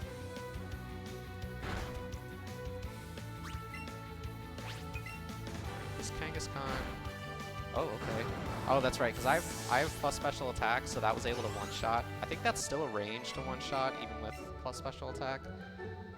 But normally that would take 2 hits. Oh, and there's my Cubone. Yeah, I got a little lucky there, so that's cool. I'm gonna try to wait for... Okay, it's jumping to the side, so now things get a little weird. I have to do an even more awkward motion, and that worked, thankfully. Got the excellent throw and everything.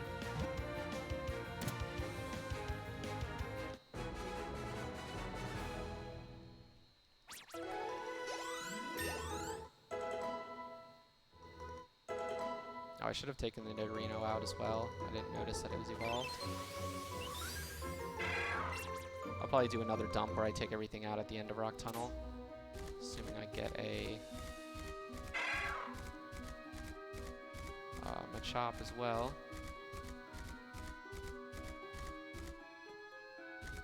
That guy tried to sneak up on me a little bit, turn around quickly.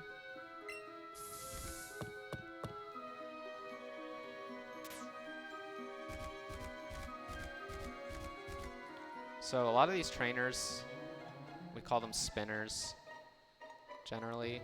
In this game, they're very predictable. In some games, spinners are very frantic and just move randomly.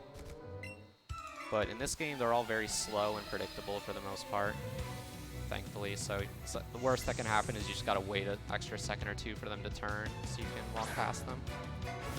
Yeah, there was no animating in Pokemon games in the past, so you would literally see the trainer turn 90 degrees in one frame, and you'd be kind of messed over there.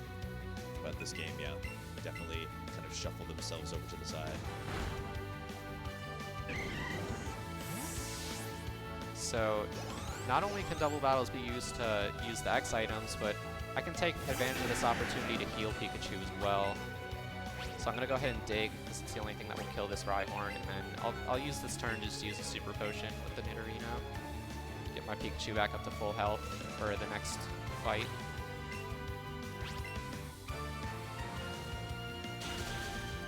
Nidorino also conveniently has Helping Hand, which will also increase the power of my Pikachu's attack. It's a nice double battle move. So now we'll see if that Machop shows up. If it doesn't, no big deal. Like I said, we're sitting pretty good on catches right now. And there's Onyx, and not only is he hard to catch, but he is very large. I was able to walk past it, but a Rhyhorn spawned underneath my feet. Anyway, like I said earlier, that can happen. It's a little annoying, but just a small 6 or 7 second time loss. Not a huge deal.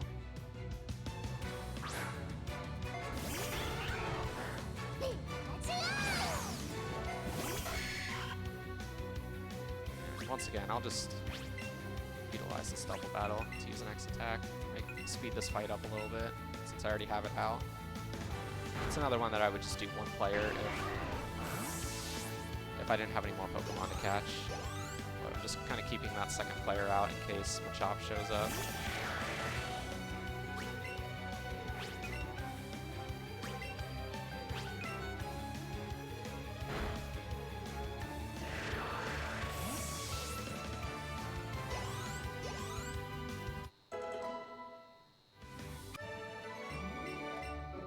So one more fight to do in Rock Tunnel, and potentially one more catch if it decides to appear. And that'll be kind of the end of the first really extensive catching session. I'm not going to use another lure since I'm at the end of the tunnel, basically. And there's actually Machop right there, so after this fight, I'll go catch that, and then we can make our way to the exit. Very convenient timing. Now, I don't think it showed up while the lure was still active, but that doesn't really even matter at this point. Yeah, like you said earlier, probably not going to bother leveling it up anyways. So. Yeah, being level 26 out of Rock Tunnel is like pretty normal, pretty ideal. Sometimes you can be 27 or 28. But 25, 26, 27 is pretty average.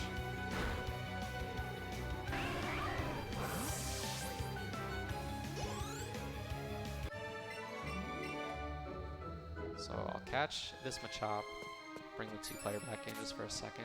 Because even if I don't want the experience, or don't need the experience, it's still just a more accurate catch with 2-player.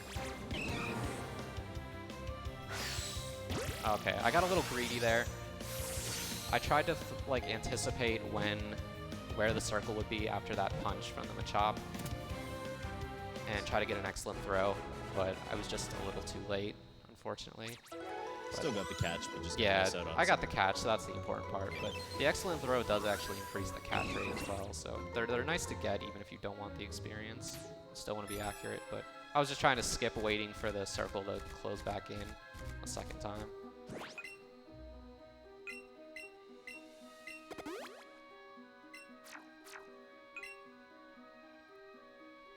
And just take out the things that I don't want to evolve,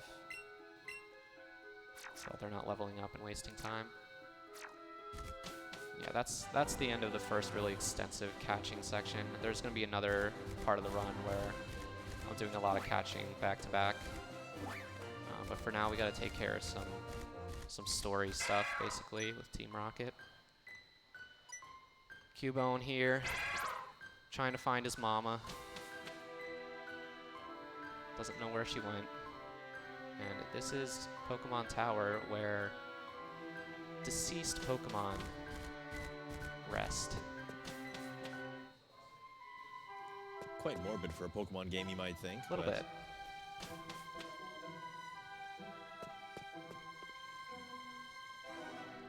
So we got another fight with our rival here.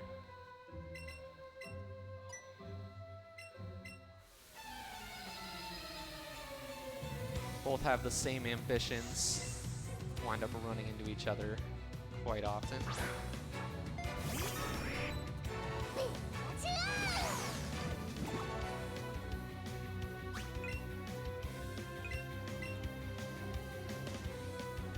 Okay, so since I got Sand Attack there, this is where I'm going to use that X accuracy.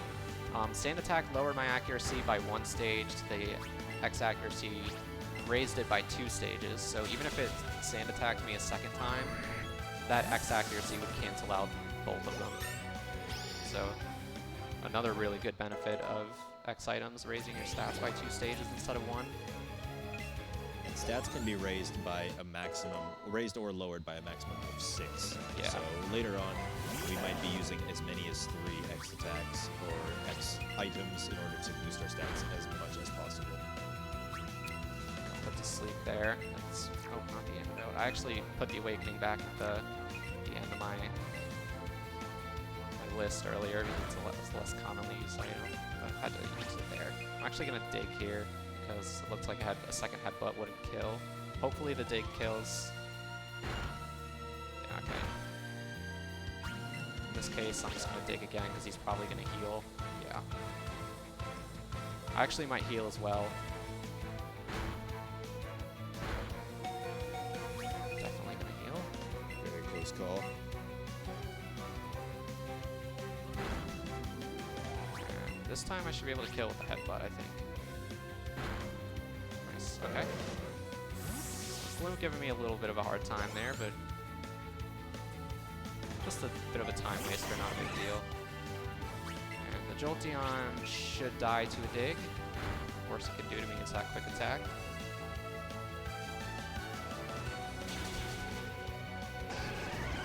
It's a little unfair because your rival can evolve his EEVEE into Jolteon, but my Pikachu is not going to want to evolve. In true anime Ash's Pikachu fashion. And similarly enough, strangely enough, if you have the EEVEE version of the game, you're not allowed to evolve that EEVEE either. Yep, but your opponent, your rival's Pikachu will evolve into a Raichu. Just another reason why Pikachu isn't really viable for the whole run, because even though it has the perfect IVs and the overpowered moves it can learn, just the stats and the level curve catch up to it from not being able to evolve into a Raichu and getting very little experience in the second half of the run.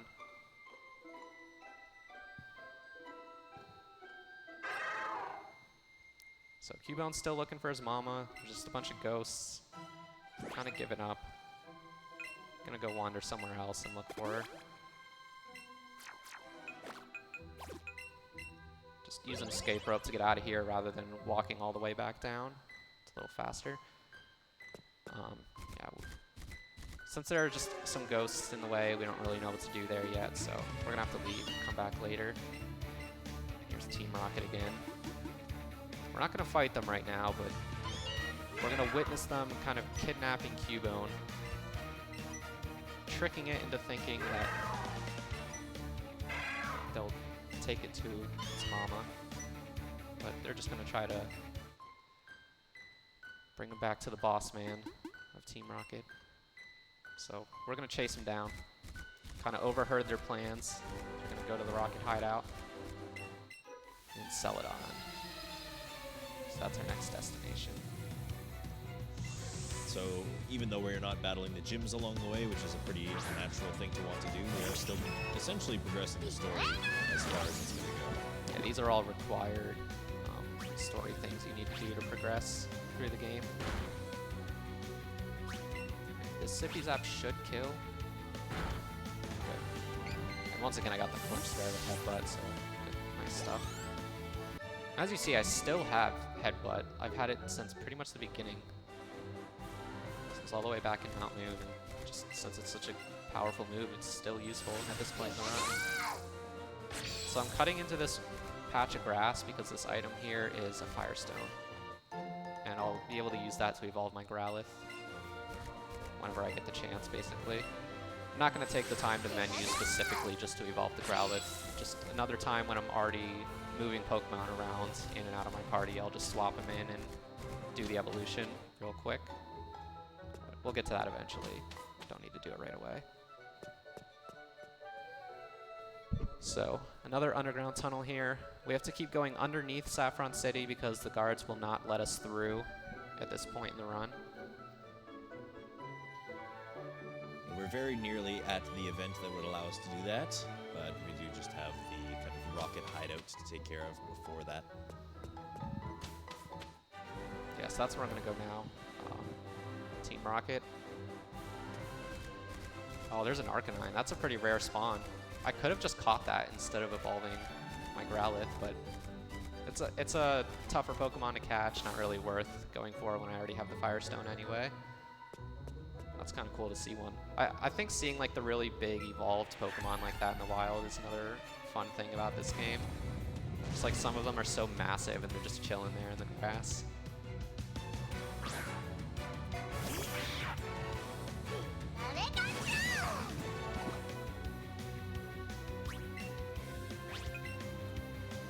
Once you beat the game, if you're coming back on certain routes, you can actually find wild Dragonites just flying up in the air. Some other stuff too, like Charizards. Definitely just like the Pokemon being visible in the wild, in the grass is one of the coolest things about this game, in my opinion. So, hit the switch, the secret switch behind the poster. I'm going to use that fresh water, since I don't actually need all of the healing that a super potion would give me. Just save my super potions for when I need them more. So that secret switch opened up this door to go down into the Rocket hideout. This is, we've been battling Team Rocket members along the way, but this is going to be our first real tussle with them on a grander scale. Coming into their headquarters, taking the initiative.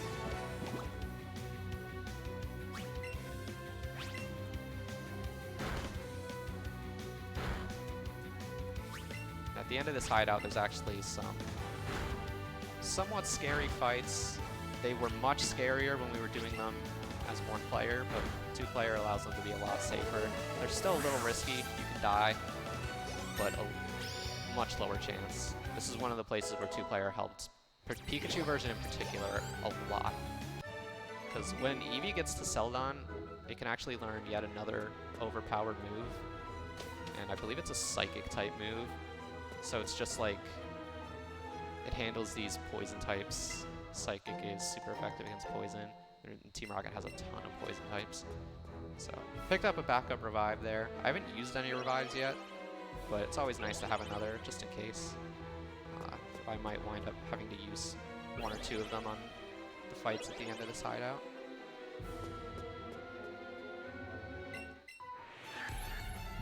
And of course, making that maze look incredibly easy. He obviously knows exactly where all the pads on the floor are. They are exactly the same layout as they were in the original games. So if you're familiar with that, you can make your way through without any issues, without running into any problems. Yeah, as someone who played Pokemon Red repeatedly and religiously as a child, I just had those layouts memorized. No problem. Alright, actually could die here. This dig isn't guaranteed to kill, but I'm level 28, so I think it will. It might be guaranteed at this level. Yeah, I got it. You usually kill with the dig. I could have died there, but I would just use one of my revives. It's not a big deal. I will, however, heal before the next fight because I can definitely take more than 15 damage. Gonna, I think, go ahead and pick up this Hyper Potion. Another thing I don't normally grab, but it can be useful in a couple places potentially, so I'll just grab it. Now this guy, he's got the key to the elevator, and we want that key to be able to get to the boss of Team Rocket. So we're gonna fight him for it. And he's definitely gonna hand it over to us with no struggle after we beat him. I've got a good feeling. Oh, and I got a crit, so makes that a 1-turn fight rather than the normal 2. Alright, so now we get the key.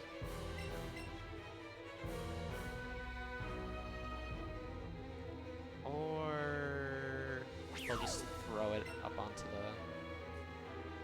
the roof here. And now is Pikachu's time to truly shine, showing that she is a multi-talented creature. Our trainer, however, is not the smartest, as you'll see in a second. Kids at home, do not stand on top of swiveling chairs. It's dangerous. This is definitely not safe for work. Swiveling rolling chairs. But now we get to take control of Pikachu, go through the vents. Look at her go. So talented.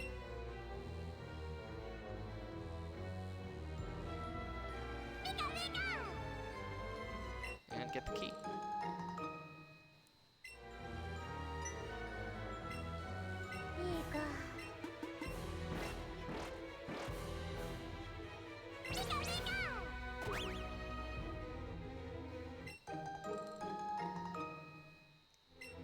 So now we have the key, the lift key.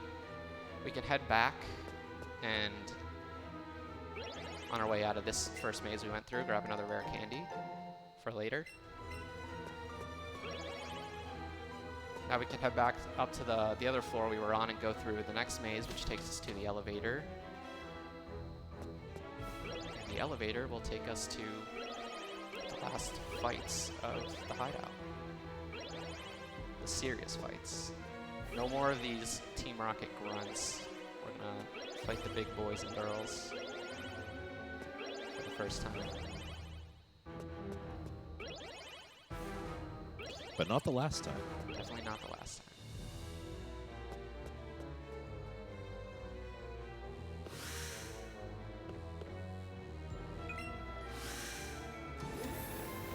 Very complex hideout they got going on here. 4 floors. So I am going to take this opportunity to top off Pikachu's health, and I'm just going to save because, like I said, these fights can be somewhat dangerous. I'll probably just save before all 3 of the next fights, just in case. Usually you don't wind up dying, especially at the level I'm at right now. But saving only takes a couple seconds, thankfully, so I'll just take those couple seconds for safety. If I were to die, I would just reset the game. Another double battle here. Rhyhorn, we'll see. He can be tanky enough. And enemies are now wheezing and an Arbok rather than Ekans and coughing. So I'm gonna use Dig because they're poison types. It's super effective, and they both targeted the Pikachu. That's really good because Pikachu's underground, so they can't hit him, or hit her rather. And Rhyhorn can just use these X attacks, make Dig even more powerful, plus being super effective, and take out that Arbok in one hit. Now we'll do the same thing for coughing, so I'll need 2 more turns. Luckily, since the Rhyhorn doesn't need to attack, I can heal its poison, and then I'll use another X attack on the next turn. Just to really make sure that he gets the job done. Yeah, Weezing's a little bulkier than Arbok is, so that's why we target the Arbok first. I think it will always die to the +4 Dig, and Weezing sometimes needs the +6. So that fight went very smoothly. That was like an automatic double battle, like a by design double battle. This time I'm going to bring the second controller in and do a 2v1 fight, because this guy, Archer, is like Giovanni's right-hand man. He's actually the toughest fight of the 3 in this little sequence, and it was very risky as one player, but it's going to be much more manageable with our partner here.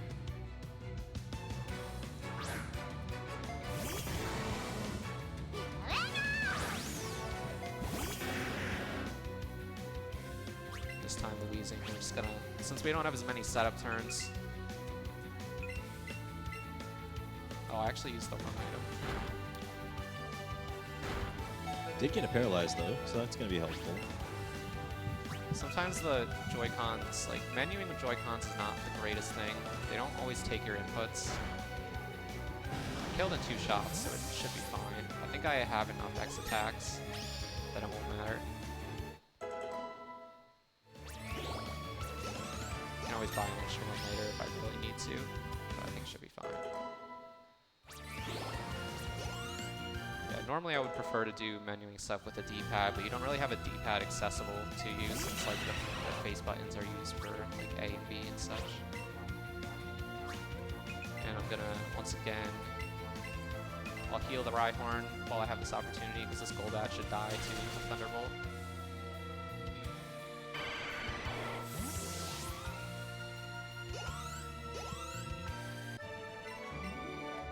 Alright, so that's Archer out of the way.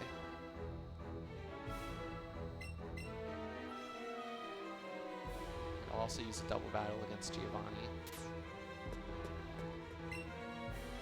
This one was kind of scary because you have to set up a lot of X attacks for his Persian, and Persian has Slash, which is a move that has a generally higher than normal chance to crit, and crit attacks actually hit through like stat raising items. So I could use we used to use an X defense, but if the Slash happens to crit, it would just ignore the X defense and it would roll against your base attack basically, or your base defense. With 2-player, I can get 2 X attacks off in the same turn, basically only allow it to use 1 move, and it even shows a fake out, so it's a big deal. Okay. Front. The menus are really inconsistent with what they remember. I was expecting that to just like move the cursor back up to the top, but it stayed on Thunderbolt.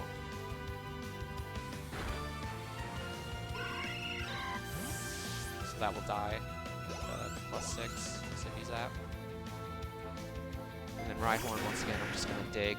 It's really the only thing I have to deal with this. And I'll just use a Drill Run to get some more damage on the Rhyhorn to make sure the dig kills, but he got me first, which is no big deal.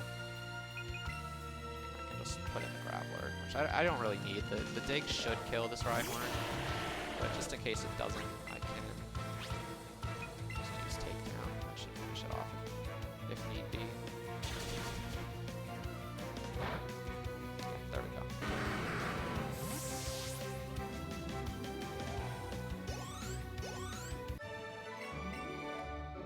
Alright. So that is Team Rocket taken care of. and what I'm going to get here is the Sylph Scope, which is a special item produced by Sylph Co. that Team Rocket stole. And what this item does is it allows me to see the true identity of ghosts. So now that I have the Sylph Scope, I can go back to Lavender Tower and see what's going on with all those ghost Pokemon, or those ghosts that I saw the first trip. That's where we're going to head now. Although we are going to do one very important thing before heading back to Lavender, and we're going to learn the equivalent of Fly in this game.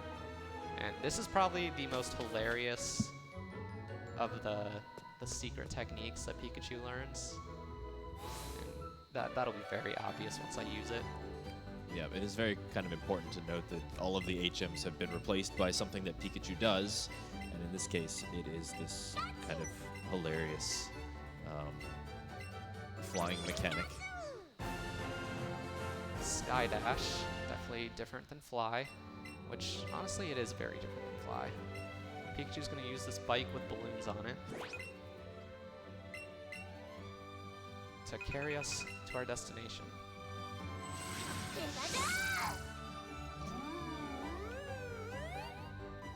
They had to get a little creative with that one. Like, Pikachu could reasonably learn how to cut down bushes and stuff and push boulders out of the way, but that one they definitely had to be a little creative. And to be fair, Pikachu probably didn't even need to be on this magical balloon bike in order for it to operate, but, you know. They had to have some believability. I personally believe in Pikachu's ability to fly, but some people might question it.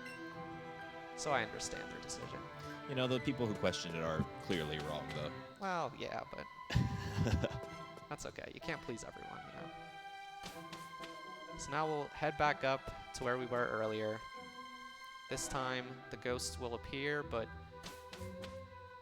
we will be able to see them for what they truly are.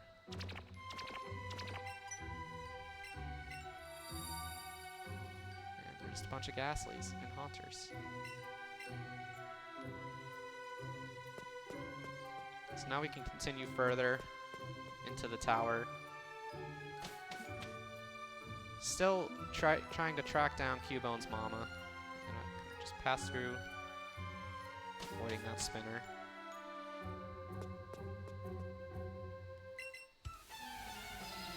Couple fights we gotta do here. And I didn't bother to heal anything after that rocket hideout, because after this fight there's a heal pad. You just step on it and it heals everything in your party to full. It's just like using Pokemon Center. And interestingly enough, you might have noticed, maybe not to this point, I've not used a single Pokemon Center. And in an ideal run, that is always going to be the case. We can just squeak by with the free heals the game gives us, such as this one, and potions and such. So yeah, there's not a single instance, hopefully, that I will have to use a Pokemon Center.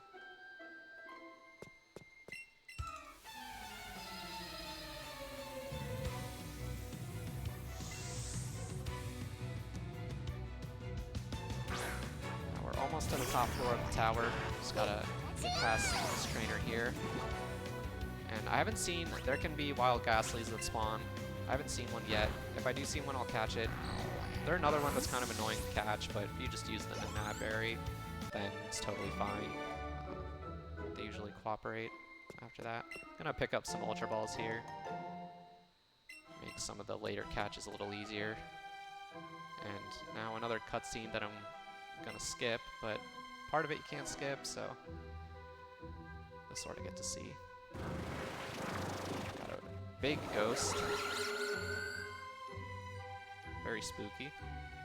And your rival does this little scaredy cat dance. But basically the cutscene that I'm skipping right here just is you using the Sylph Scope and seeing that the giant ghost was Cubone's mama. And he's very happy to see her one last time. And she can pass along in peace. And then your rival's gonna go ahead and take care of Cubone personally. So he's a good guy.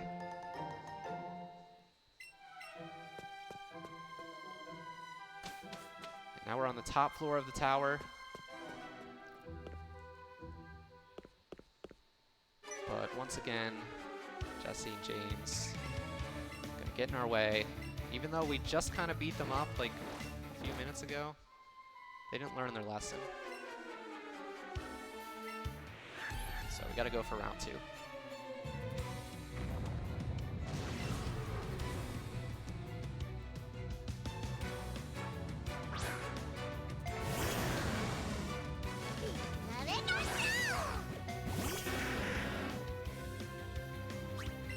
So pretty much I'm going to do exactly the same thing I did on last fight. I'm just going to dig them and use my X attacks. And they'll go down exactly the same way. So this time they chose to kill my Rhyhorn. That's fine. Not a big deal at all. That's why I have Graveler.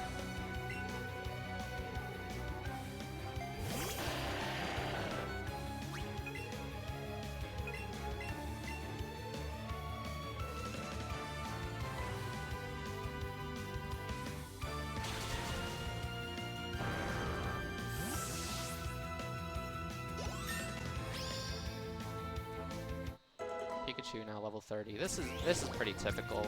Pikachu hitting 30 on this fight. And this is actually the last fight that I'm going to be using Pikachu as well. So we're gonna find out relatively soon who the replacement will be. So now if Graveler dies, it's not a big deal. I already used all my X attacks. So Pikachu's just gonna come out on this turn and kill the Weezing, and we'll be good to go. We can kind of say farewell to Pikachu. We'll still have him in our party for a little bit, probably for a few more minutes, but that is the last fight that Pikachu will get to participate in the run. And coming up now is going to be the second really big catching section of the run, where I'll finish off, at least I'll have a plan to finish off the rest of the 50 that I need. So Mr. Fuji here gave us a Poke Flute for helping him out. This is another required item to progress the story. We're going to be able to wake up the Snorlax that is blocking our path to get to the next couple cities. So I'm going to fly back to Celadon. This is where the Snorlax is, on the west end of Celadon.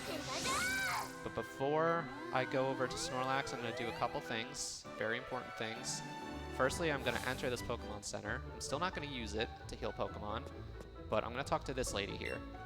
And what she does is we can pay her $10,000, and based on how we answer these questions, she will guarantee that every wild Pokemon we encounter until the end of the day is a specific nature. So we're going to use that to force a modest nature, which is plus special attack. And that's going to give us a modest nature Pokemon for like who's going to be our main Pokemon for the rest of the run. Still not going to spoil it. You'll see in a little bit. And then we're going to talk to Brock here. He's going to give us Pewter Crunchies. There's a status healing item and a cup of tea. And the cup of tea is yet another required story item, and this we'll be able to give this to the guard blocking Saffron City, and because he's very thirsty, and he'll allow us to pass through. But we're not going to go there yet, but we now have the item required to get into Fuchsia, or to Saffron rather. But for now, we gotta take care of Snorlax first to go down to Fuchsia.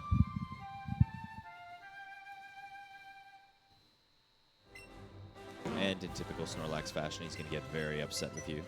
And so most Pokemon, you don't fight them like wild Pokemon encounters, you can just catch them, but special encounters like this, Snorlax, all of the legendaries, there's some Voltorbs in the or Electrodes rather in the power plant. You actually have to fight them in order to be able to enter the catching sequence.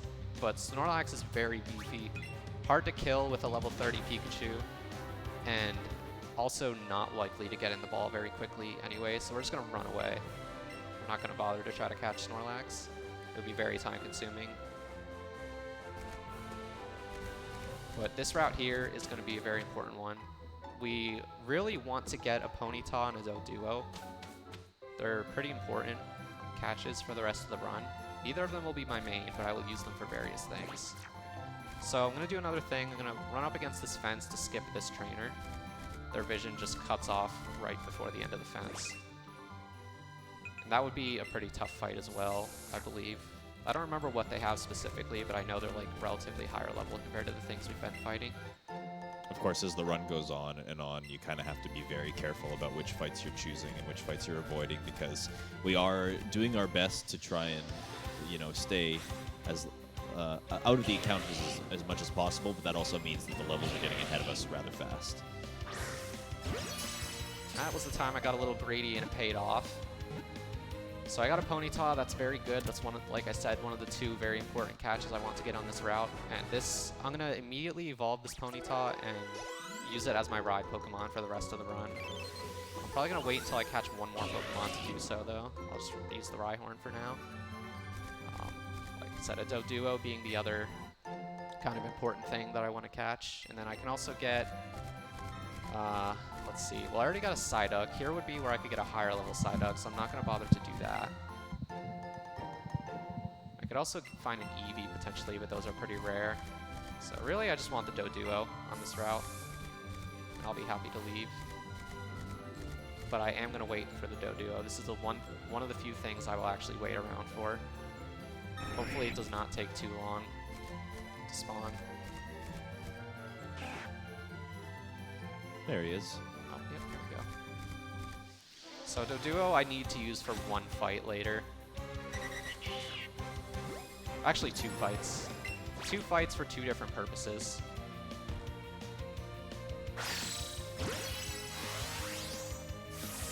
Alright.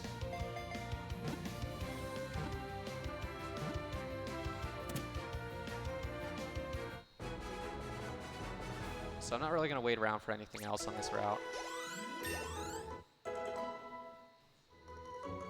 But I am going to take this opportunity to evolve my Growlithe, I think, as well.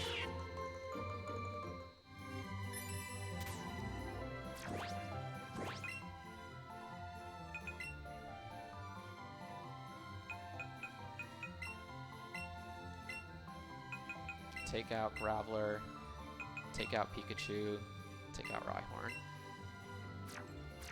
And now I will use one of my rare candies on the Ponyta to level it up or to evolve it into a Rapidash, because you can't ride on Ponyta, but you can ride on Rapidash. So I'm just going to use the rare candy to get this evolution out of the way rather than having to wait for it to gain more experience to hit level 40. And this is another route where the lore is very handy, because the maximum level you can catch on this route is 39, and that's coincidentally 1 level lower than what is needed for Rapidash, I believe. I think you do need level 40.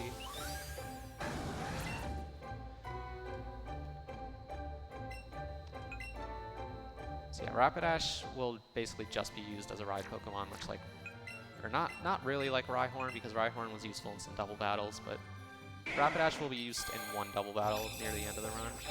That's it. Other than that, we're just using it as a ride Pokemon, and like I said, it is the fastest ride Pokemon in the game. Tied for fastest. I think there's a couple others. I don't remember which ones they are, but I think there's 1 or 2 others that are equally as fast as Rapidash. This is kind of just the most convenient one to get. And I have to go over to this menu to actually ride the Rapidash. Oh, I need to take Arcanine back out of my party. Because it's level 19. Anytime I catch something, it's going to want to try to level up, and I don't need it to level up at all, so I'm just going to immediately take that out. Those trainers all do have vision, but basically only directly in front of them. As long as you don't run right in front, they won't see you. So it's kind of safe to run through there the way I did it.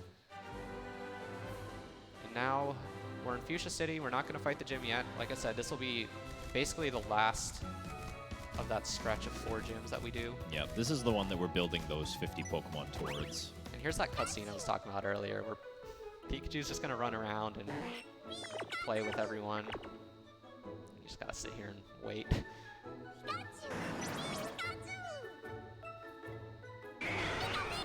Yep, strangely enough, this is a cutscene that you have to watch, but watching somebody miraculously change from a Pokemon into a human being didn't make the cut. Yeah.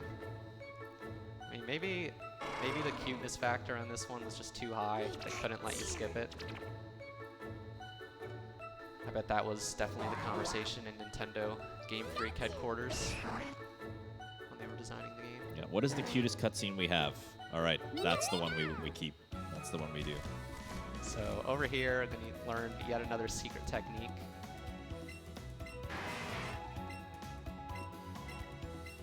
Sea Skim, which is our version of Surf. And now this one has a little bit more lore to it because there is like the really old surfing Pikachu, like Pokemon cards, and I think there was like some kind of Pikachu Nintendo 64 game that had a surfing Pikachu or something. Or I think Pokemon Snap actually had a surfing Pikachu. Okay, so now we want to use another lure.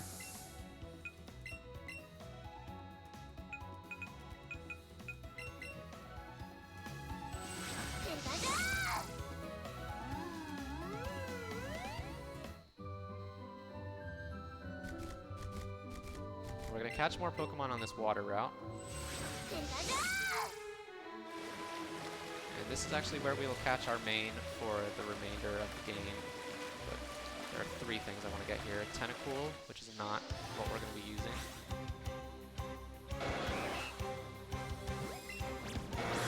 Of course. And for some reason, when you're surfing, you can't use 2-player catches. So you just gotta stick it out with the 1 player for these ones.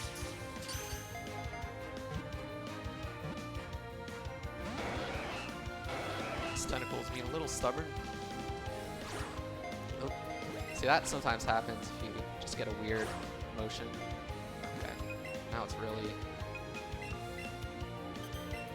Yeah, we're gonna call for backup a little bit here. Getting buried, and once again, just stop it from moving. Should be fine. There. Still not going to cooperate. Alright, we're actually going to switch to our Ultra Balls, since this is a particularly stubborn Tentacool. But this is why they're here. Ultra Balls. That's right. So I picked up a couple extra.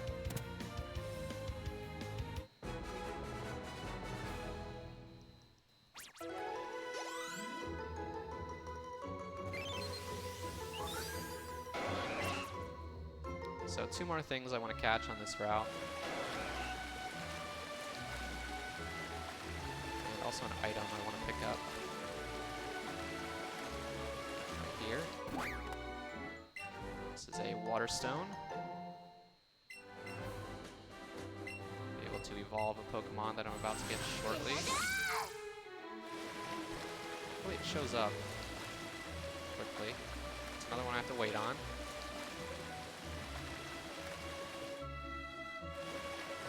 It's going to be a little stubborn, I guess. We're going to have to roam around, wait for it to appear.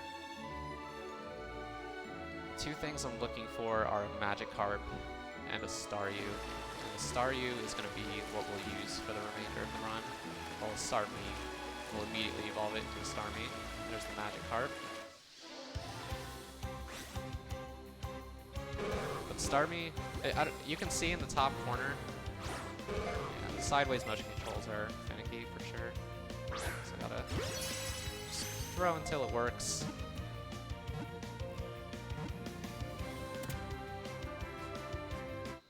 So Starmie, the Pokemon on this route you catch at level 43. So if you remember, Pikachu was level 30 when we were done with it at that last fight. So I'm gonna catch a Staryu at level 43. I'm gonna immediately use 3 rare candies on it to get it to level 46, and I'm gonna evolve it into a Starmie. So you go from a level 30 Pikachu to a level 46 Starmie. It's a pretty hefty jump. There's a Starmie. Hopefully it's a good one. We want the stats to be nice. That should be a decent Starmie. So there's a little number in the top right corner when I encounter wild Pokemon called CP, which is a thing that carries over from Pokemon Go. It's basically like a general stat that tells you how good the Pokemon is. And this Starmie can be anywhere between 962 and 1171 CP, and that was, I think, 1073. So it was an above average Staryu. Unfortunately, that doesn't guarantee that that the stats I want to be good will be good.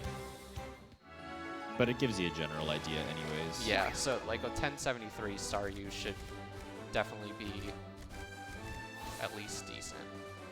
Unless I get really unlucky. And I'm going to come over here. That fossil that I picked up way back in Mount Moon that I elected to not sell for money, I'm going to use it right now to revive into a Kabuto. That will give me just an extra Pokemon. Now, with all the Pokemon I have, plus the free Pokemon I'm going to get later, I have 51 accounted for, and I only need 50. So one of the Pokemon that I have, I don't need to evolve. Well, I have to catch one more. Then I'll have 51 accounted for. And that's going to be a Grimer in Pokemon Mansion right here. It's a very common spawn, so I shouldn't have any trouble getting one at all. I believe it's the most common thing in Mansion. You can probably notice how visibly faster Rapidash is compared to my Rhyhorn was.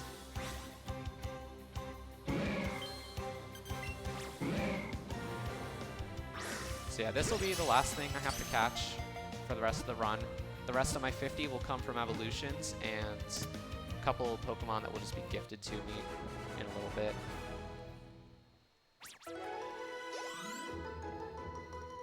So since that Grimer will be the one I won't evolve since it's default going to my box instead of my party. Everything in my party will evolve basically before the end of the run. Okay, so right now I'm gonna do some menu stuff. I'm gonna use my rare candies on Staryu to see the stats that I'm gonna have, that I'm gonna wind up with. And if they're low, I'm gonna go up the stairs here and get an extra rare candy. And teaching Hydro Pump here, I have to evolve the Staryu with the rare candy, or level up the Staryu with the rare candies before I evolve it, because Starmie will not learn Hydro Pump, but Staryu will, and that's gonna be a move I want to use a few times. Also generally important just to have the Staryu past level 45, because a level 45 Pokemon just so happens to be the requirement of another gym later on. Exactly. So I'm gonna teach Starmie a move that I got from Misty, Scald. And while I'm in that menu, it's gonna show my stats, so I'll be able to see how good of a Staryu this is. And if I need to, I'll use the extra rare candy. So I'm looking at the special attack and the speed. Those are the most important stats. And they are okay. The special attack is good. The speed is okay. So I think I'm going to go ahead and use that extra rare candy. And then I'll go pick up the one upstairs as well. I shouldn't actually need to do this, but I'm going to do it anyway. I may as well. For safety's sake. Yeah, it's not that big of a time investment. I just gotta grab this item right here. And then there'll be another time later in the run where I would normally use 2 rare candies, and I'll just use all 3. So this should ensure that my Starmie is pretty good for the whole run. I shouldn't run into any issues. Although before I forget, I'm gonna go back into the menu and swap my Pokemon around. I do want Doduo in that second slot. That's very important for the next fight. And Starmie obviously will be my main for the rest of the run, so the first slot it goes. And this fight right here was one of the easily scariest when we're still using 1-player strats, but with 2-player it is basically free. This was by far my favorite improvement when we implemented 2-player strats. I had a lot of runs die to this guy, Scientist Ted. But now the Doduo basically acts as a dummy. This Electrode will always target it, and it gives us a chance to use this X special attack and then Psychic to kill it. Is there a reason that it goes for the Doduo instead? Is it just because it's a lower level? I think so, yeah, because it's actually super effective against both of these Pokemon, so I think it just automatically targets the one that it's like guaranteed to kill. Right. Yeah, that's always going to happen with the Doduo. It will always die. And then since I do want the Doduo to level up still, I'm going to Psychic, which will kill this Muck, no problem, and then I will revive the Doduo with my other Pokemon, and it'll still get experience from this fight. I believe it's very close to leveling up, actually, so it might level up here. For me, that fight is just kind of a stroke of brilliance on the part of routing, because you really do utilize that extra mechanic in the absolute best way. So yeah, we get a Dodrio here, and I'll use the Dodrio for one other fight later on where it will actually attack something, and that'll be the only other instance other than the Brock fight with Oddish that you use your second Pokemon for anything other than healing or stat boosting your main. So Dodrio will come into play again in a little bit. So I'll still leave that in my second slot in my party for now.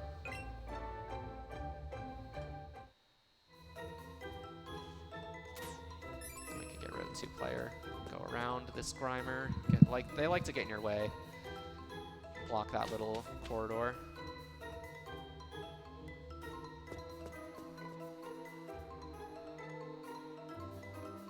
And I'm trying to figure out, I did use an extra X attack earlier on accident. I'm trying to remember if I need that before.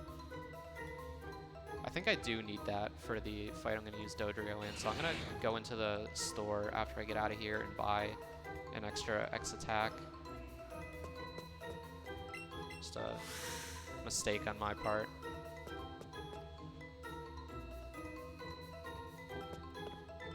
Again, just gotta... Oh, the Grimer, or Magmar rather. Very speedy. Don't want you though, sorry. Oh, that guy was starting to turn and then the Magmar made him stop. Okay, so I'm gonna pick up another rare candy here to use later.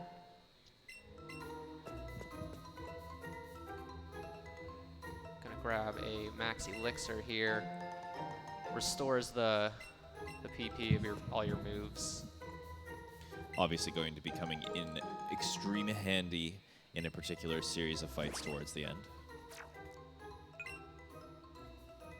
And we're going to use our other escape rope to get out of here. So before I go into Blaine's gym here, the requirement to enter Blaine's gym is getting the secret key, which I just picked up. That's the same as in the originals. It was one of the few gyms you actually had to do something to be able to open. So get some... We just need the one. And I'll do another shopping trip later while I get more X attacks, but I just need the one for now.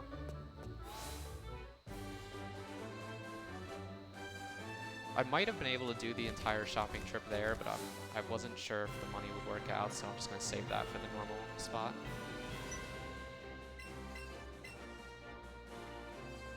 So Blaine's gym, on top of having the key required to enter, is going to have a little game show quiz for us. And this was also, there was also quiz questions in the original games, but they were not in game show format. There were little statues you talk to, and if you answered the question correctly, you could advance past that room without fighting the trainer in it. So similarly here, if you were to answer one of these questions incorrectly, you would have to do an extra fight. I love the little Blaine dolls. They just look so excited. I know. They really capture Blaine's essence.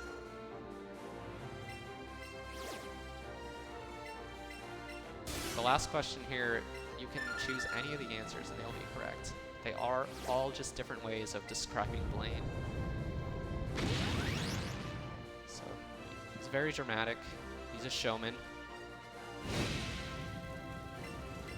I think that's an understatement, to be honest. I do like that his tie has that kind of detail on the bottom where it's like charred off. Yeah. I don't know if you noticed the Blaine dolls. The ties were less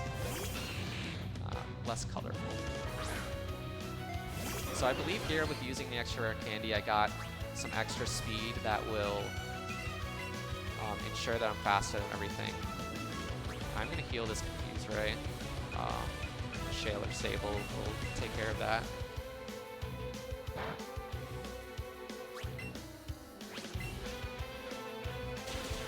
Oh, I did something very bad. That taught Scald over Hydro Pump for some reason. This can work. I just need to think about some things that I need to do. Hydro Pump is used to kill a couple things in one turn, but using Bubble Beam and Scald, it can still work.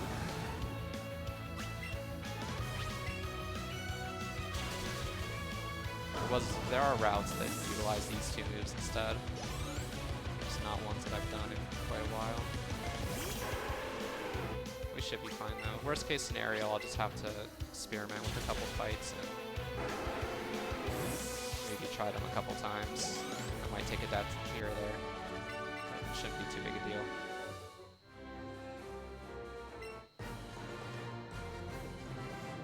Lane taken care of, so we finally completed our 3rd gym. Which, of course, in story order would be the 7th, but... Almost 2.5 hours into the run. Yep. But now we're going to kind of go on a spree of completing a bunch of gyms. Yeah, we we're have all going to the complete Pokemon. 3 back-to-back, basically. We have all the Pokemon that we require to get into the Fuchsia City gym, which was kind of the whole reason of skipping them all in the first place. Yeah. So at this point, I just need a couple Pokemon to evolve, basically, and then I'll be good to go. So now we're going to come back to Vermilion and finally face Surge. And now that we're a level 47 Starmie instead of, you know, a level 19 Pikachu, this fight will obviously be much easier. It's just a 3-turn fight instead of a kind of scary one. No problem at all.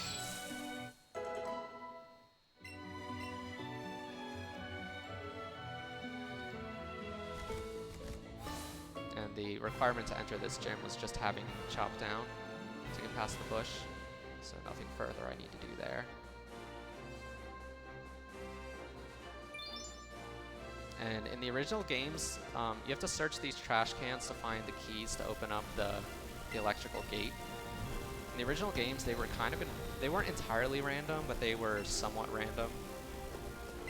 But in this game, they are always in these 2 trash cans here.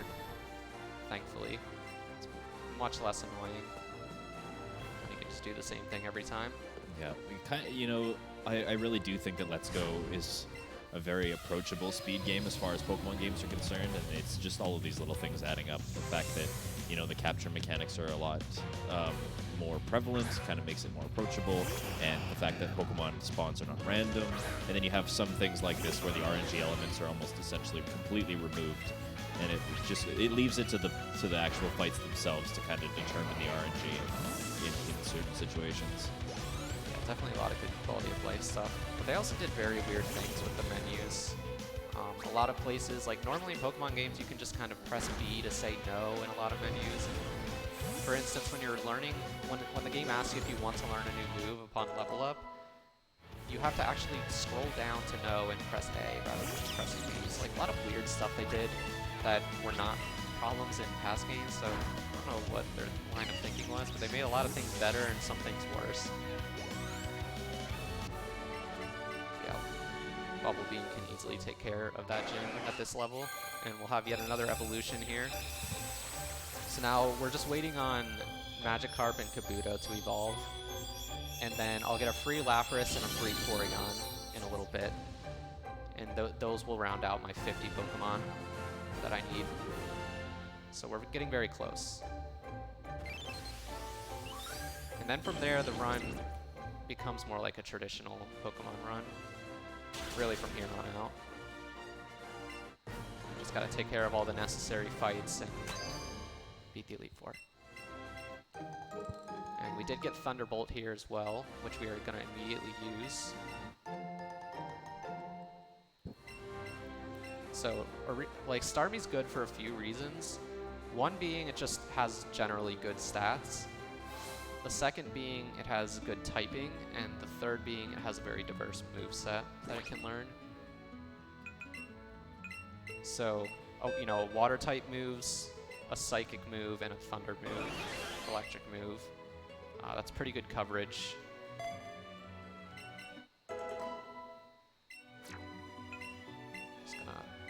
health.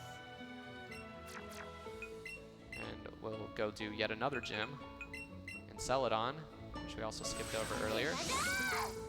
And again, will be much easier with Starmie than it would have been with Pikachu. Like I said, Pikachu kind of struggles with grass types.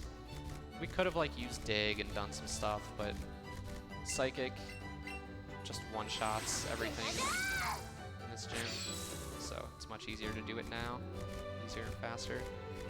And the requirement for this gym is you need to show them a Pokemon that is cute enough. All right, Kerbis, do you think this Pokemon is going to pass the cuteness I really test? hope my Starmie here is cute enough for Erica's gym. Oh, Cross our thank fingers. God. It's super cute. It smells good, too. Yeah. So in reality, Erica's gym sees all Pokemon as equally cute.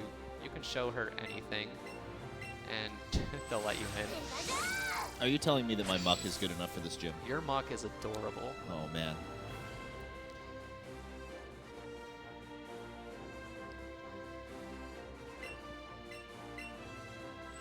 So I don't have to fight any trainers, I just gotta cut through all these bushes and make my way through the maze. Another really cool thing about this game is they redesigned the inside of all of the gyms. And they all look really good, in my opinion. Yeah, I'd have to agree.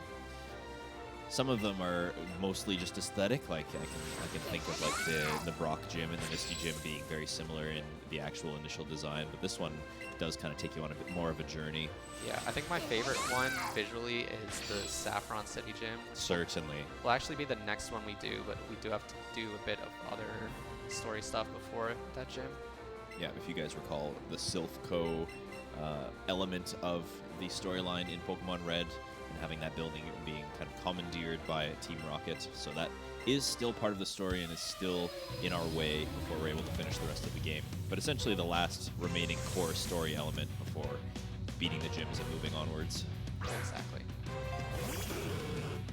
So that's what we'll be doing after this gym. Like I said, just some Psychics will easily take down all of these level 30 or so grass type Pokemon. No problem.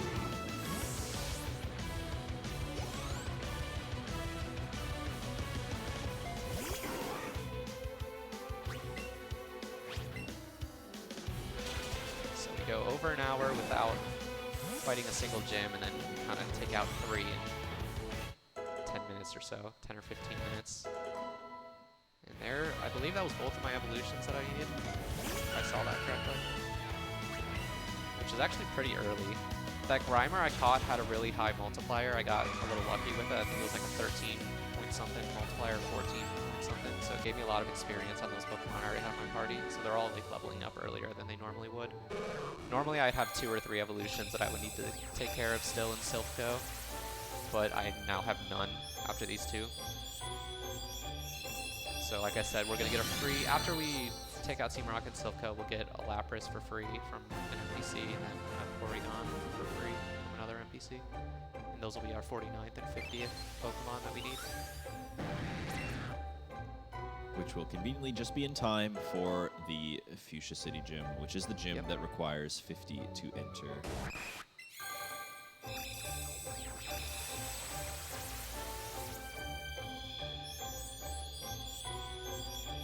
And the next fight we do is the one where I'm going to have to use my Dodrio.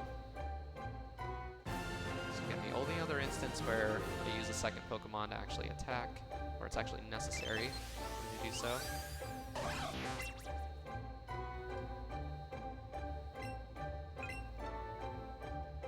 And we never want to bother teaching Pokemon that evolve like the moves that they learn on level up, because we're not actually going to use them, so it would just waste time. Just takes more time to kind of menu through everything that way. Alright, so now we're going to do a kind of funny thing, and we're going to fly from Celadon City to Celadon City. Just so happens that, because when you fly to a city, it takes you to the Pokemon Center. It just so happens that flying to the Pokemon Center from here is faster than like recutting the bush and like running all the way back up to the top where the entrance to Saffron is.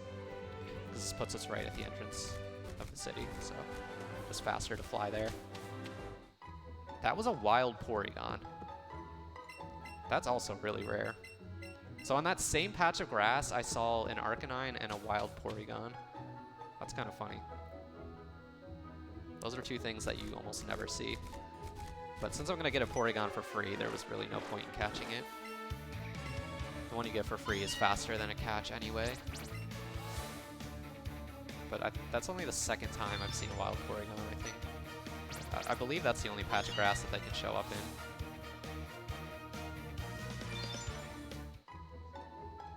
At first I thought it was an Ivysaur, but that's like wild Ivysaurs don't exist in this game.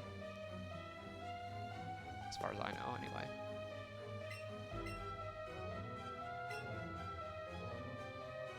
So, Blue and our rival here are going to help us. We're all going to take down Team Rocket together. But first, Blue wants us to fight him to prove that we're capable.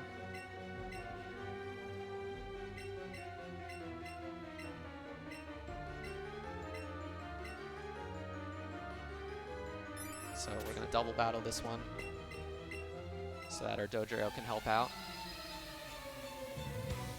And for once, I'm going to be letting my Starmie use an X item for Dodrio rather than the other way around. This Exeggutor, kind of tricky for Starmie to deal with. So instead, we're going to just give the X attack to Dodrio and Drill Peck. It should kill. Now, was this another fight that was particularly difficult to do when you had to do it single player? No, but we didn't use Starmie for it either. Right.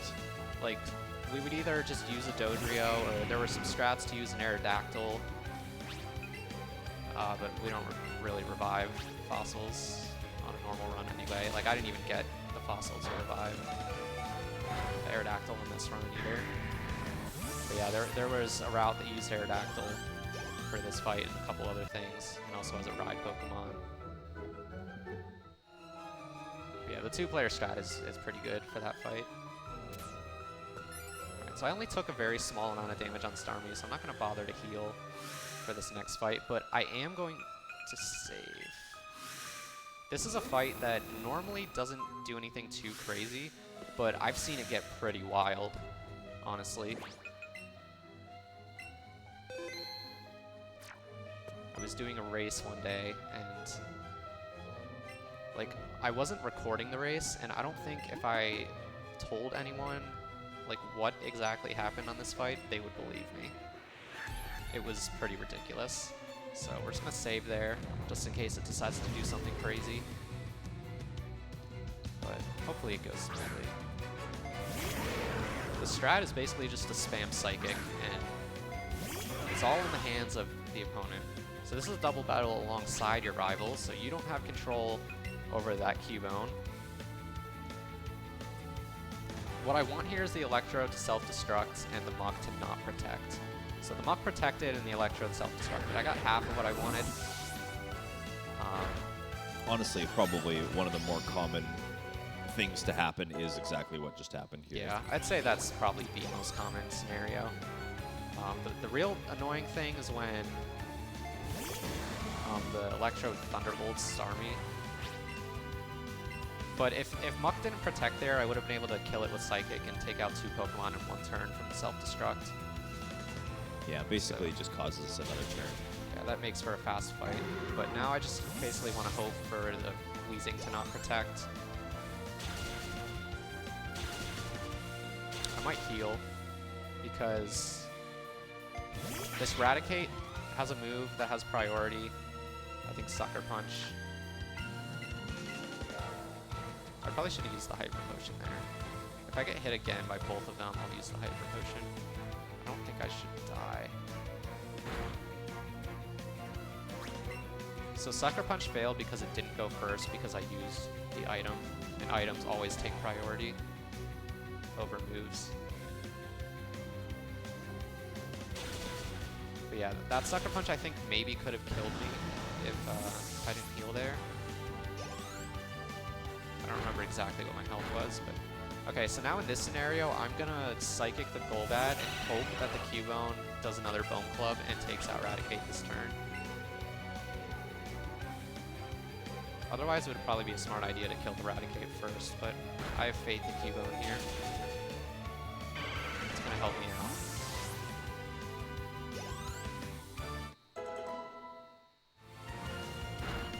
Yeah, that works too. Same result. Okay, so that fight went pretty smoothly. And this fight, I also get an auto heal immediately after it. So my Pokemon are back to full health completely right now. And this time, they're not going to throw the key up into some vents or anything. They're just going to accidentally drop it. And we're going to take it. So now all these doors, all these like silver sliding doors, we'll be able to open. Of course, I know exactly where to go because this is a speed run. All we have to do is open this door here. Take this teleport pad here. And there's our rival again.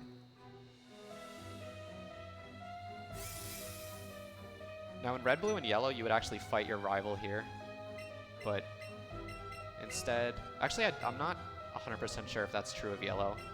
I've only played red and blue. But you would fight your rival there in red and blue, and instead your rival's going to take Archer on once again, even though we just beat him. He's going to handle that, and we're going to run ahead to Giovanni.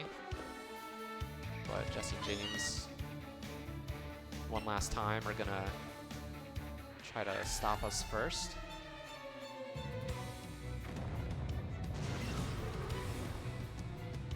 So this is even easier than it was with Pikachu. I can just Psychic both of these Pokemon.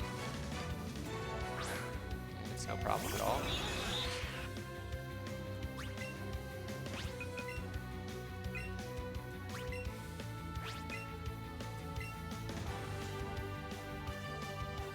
They will both die in one hit without any X items. And the Dodrio's just, it's a forced double battle, so the Dodrio's just kind of there. Just use whatever move, really. Doesn't particularly matter.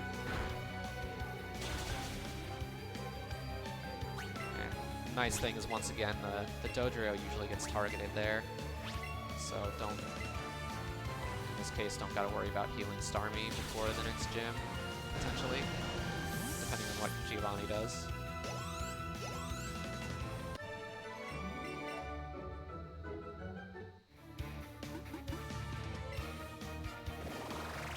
So yeah, Silph is one of those things, if you're playing these games for the first time, it could actually take you quite a while to make your way through this area because you don't really know where the teleport pads take you, don't necessarily know where to get the card key. It's an area that can take quite a while to traverse, but if you know where you're going, it's just a few quick fights, and we're up at the top here, gonna fight Giovanni, and that'll be that.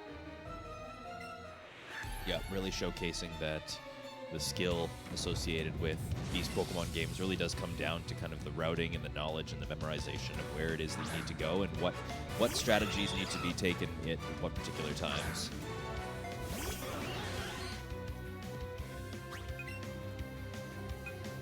So this is another easy enough fight. Just gonna take all these out with Scald. +2 Scald. Take out all 3 Pokemon here.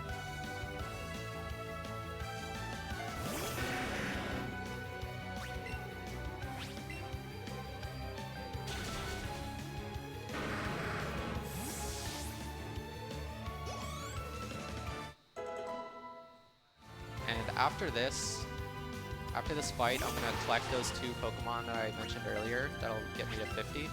And then I'll remove everything from my party for the rest of the run except for Starmie and Rapidash. Rapidash just because I need the ride Pokemon, and Starmie for the fights. But it'll pretty much be the Starmie show from here on out. Except for one fight. So we are forced to come up here and talk to this guy to get the Master Ball. In the originals, you could just walk away without actually getting the Master Ball. But if you try to walk away here, he yells at you to come over and talk to him. Very forceful gifting strategy. And of course the Master Ball, we want to actually use it for anything in the run. Since we already have all the Pokemon we need. So now just make our way back out to the first floor where we can access the elevator and head over to the 7th floor, where there's a man so generously willing to give us a Lapras. That's our gift for helping save the company from Team Rocket. And then also conveniently, there's another rare candy sitting right here, so I'll pick that up as well. That's really what makes getting this Lapras worth it, because it takes a little bit of time to take the elevator down here. It's a little out of the way, but since there's a rare candy sitting here as well, it's time well spent. Now we can go back down. We'll be done with Silph. So now, basically we have to finish off the last 3 gyms. We're otherwise pretty much done with story stuff. I'm just gonna wrap around and grab the free Porygon after talking to my rival here.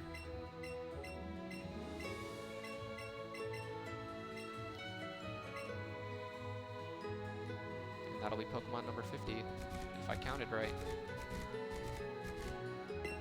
Which I've never, thankfully with the tracker that I use, it's easy to keep track, and I've never had a run where I got to the Fuchsia Gym and wound up being short on accident. So hopefully today is not the first time that happens. So, like I said, I'm gonna go ahead and remove everyone except for the Rapidash and Starmie, because we don't need any of them to level up or evolve anymore.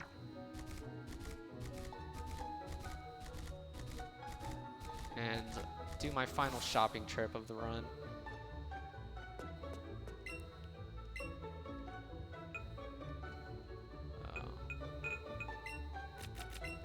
Some repels for Victory Road. And I'm menuing over to buy 11 of these items. I don't need 11 of any of these. It's just faster because you can press right and it'll go straight to 11 rather than like scrolling up to 6 or whatever. And luckily we have the money to kind of just waste on a couple extra. Yeah. And I got 31 X special attacks because I'll be using quite a bit of those for the rest of the run, and then we can just buy hyper potions with the rest of the money. So we should have tons left over. But yeah, I think I'll use 20 something, like 23 or so of those X special attacks. So again, just faster to scroll to the increment of 10 rather than to the exact amount I need. Never hurts to have extra either, just in case. So this requirement is just having a level 45 Pokemon. Starmie's 48 at this point, so. Now we gotta take all the teleport pads. Like I said earlier, this is my favorite gym, I think, aesthetically. I think it looks really cool with all the buildings. Yeah, quite a bit different than the original gym, that's for sure. Yeah, similar in like how you progress through it, but it looks very different visually. And another one of those instances where obviously these puzzle pads could probably trip you up quite a bit, but Curb knows exactly where he's going. And also the original, you only had to take a minimum of 3 teleport pads to make it all the way to Sabrina. This one you have to take quite a few more.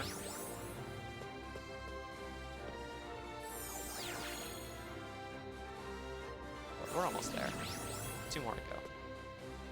Again, just wait for the spinners to move.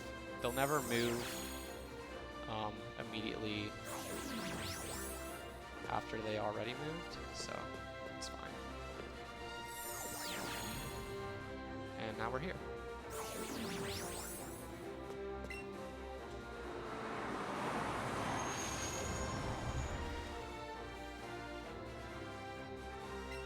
So gym number 6.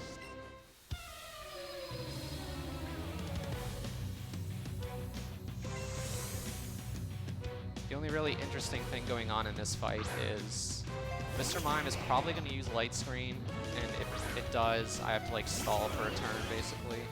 Or I don't have to, but like you're going to sort of have to either way. Like take an extra turn. So yeah, it does use the Light Screen. That raises the special defense for 5 turns of the whole team.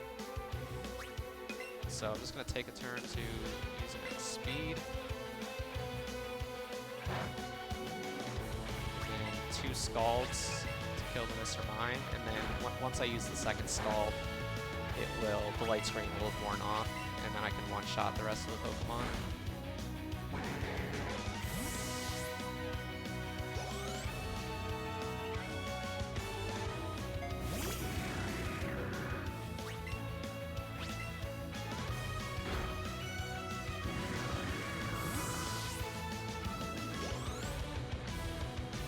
And I'm not sure, Starmie might hit level 49 on this fight. That'd be nice.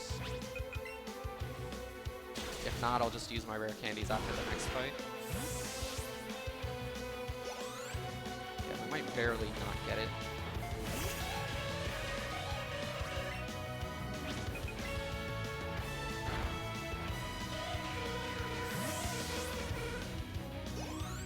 Yeah, just barely missed it. That's fine. Not a big deal at all. Won't really impact anything, just changes when I will do certain things in the menu.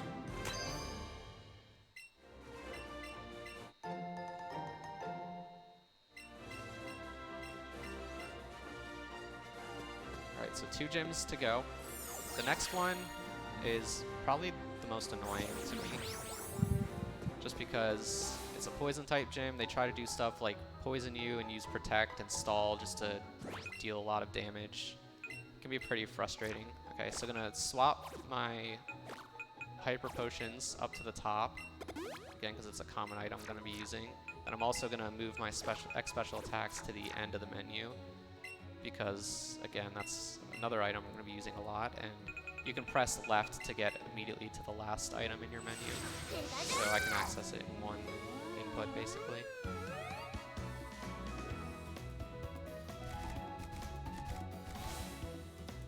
So here's the moment of truth. The requirement is 50 Pokemon. If we have them all, we will be able to challenge the gym. If not, we will scramble. We should have them though. Shouldn't be an issue. Yep, there we go. It's kind of that moment of truth. If you guys have ever seen like a long category of Super Mario Odyssey, for example, and you do the moon dump at the end of those, you just kind of cross your fingers and hope the number lines up. So that's what we've been working towards this entire run, basically, is hitting this requirement. It's by far the most time-consuming thing that is forced upon you in the game, but it's what makes the game interesting to me. Again, I really like that this game pushes catching Pokemon. I feel like that's what this series should have been about from the start.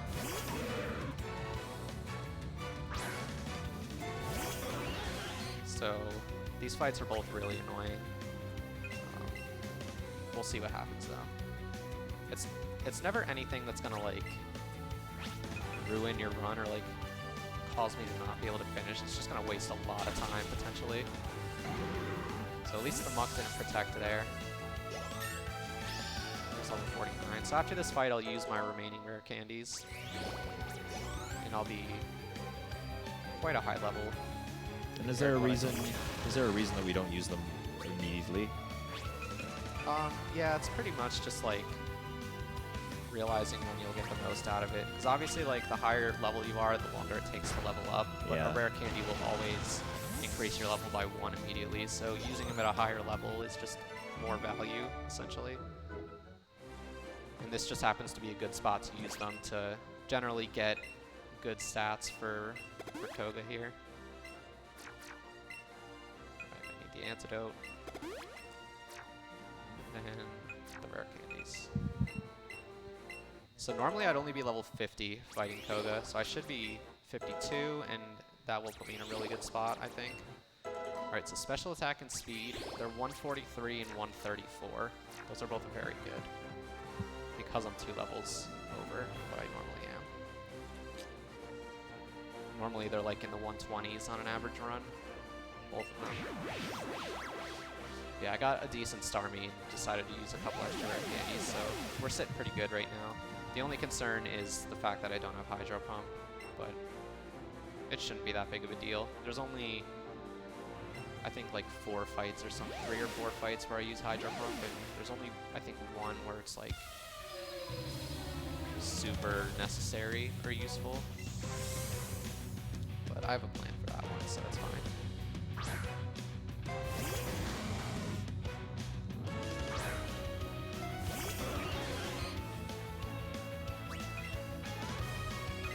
common thing is just going to be using an X special attack at the beginning of a lot of fights.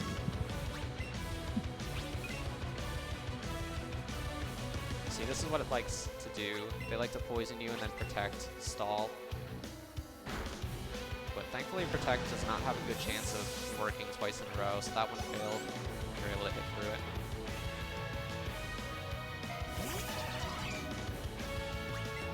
And I shouldn't die from poison as long as there aren't too many Protects.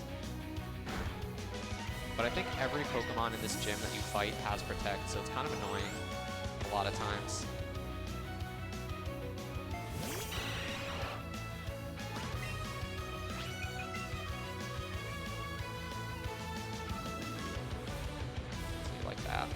Now I'm actually just going to have to heal. Because if they Protect again, the poison will kill me. Now, the kind of pesky thing about badly poisoning your opponent versus regular poison of your opponent is that the poison stacks over time. And each time you get hurt by this poison damage, it's going to actually deal more than it did the last time. So we're going to make sure that we have to get rid of that. So I was able to get rid of the poison at least now, so I'll take heal here as long as it's poison again. Even if the poison's me again, it would have been fine. So, there we go. Just one more Pokemon to get through. I'm not poisoned anymore, so Protect will do nothing other than waste time. So we should be fine here.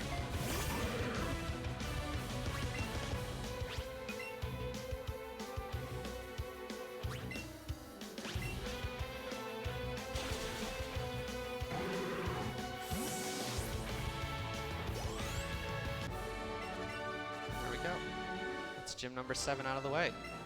So next I have another secret technique to learn. It'll be the last one for the run. And then we will be able to head to the 8th and final gym. Which, like we said earlier, the requirement for entering the 8th gym is just having 7 badges. So Team Rocket here, we're not going to fight them.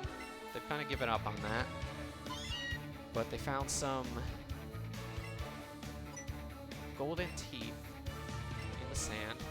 Now, if you are familiar with the originals, what you would have to do is go into the Safari Zone, and there would be some golden teeth that you would find in the Safari Zone in like one of the last zones. But this game doesn't have a Safari Zone. Instead, they have, I think it's called the Go Park, and it's how you transfer Pokemon from Pokemon Go into this game. And it replaces the Safari Zone entirely. So they just have that little cutscene thing there to give you the gold teeth instead. And then you would also, you would still get strength from this same guy in the originals. It's just you would get the gold teeth from somewhere else.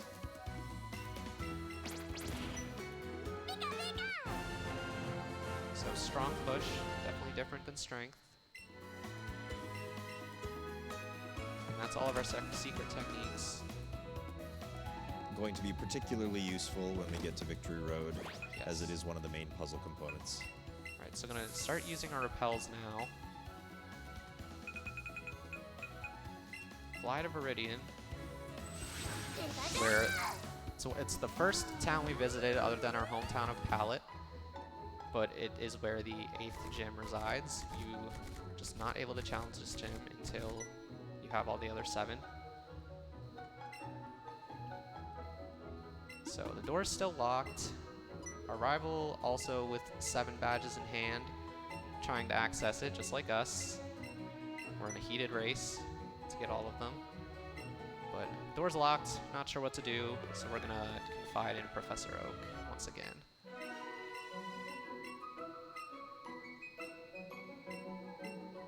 Cheeky little bit of dialogue there, I'm not sure if you caught it, but Professor Oak pretending to forget what his grandson's name is again, and kind of a throwback to the original games. Yeah, the originals, at the beginning of the game, he would say, "And this is my grandson, he's been your rival since you were children. What's his name again?" And it was just like the game's way of letting you name your rival. And yeah, that just a funny little callback here. Professor Oak finding out that it's just a prank. He actually remembers his grandson's name. He also tells you a poem about Mega Evolutions and It's a very nice little haiku.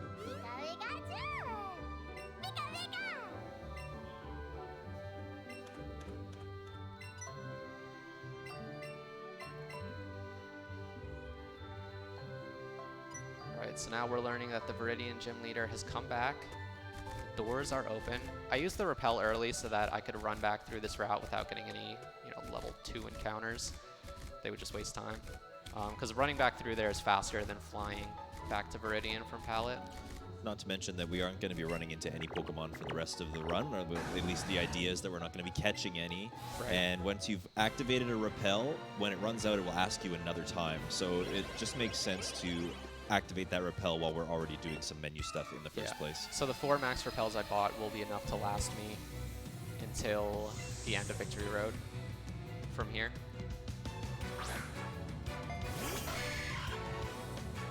Okay, so the fight after this one is going to be the one where I get a little creative. It's one where I would normally be using Hydro Pump, but since I mistakenly taught over Hydro Pump, I'm going to have to probably just use Psychic. And I think Psychic will have a chance to kill. Not a guaranteed one, but it will have a chance. And I'm also going to heal before the fight, because the thing here is it's a Nidoking. A Blizzard would kill it, for sure. A Psychic might kill it, but if you don't kill it in one turn, it has a very powerful move that potentially can one-shot you.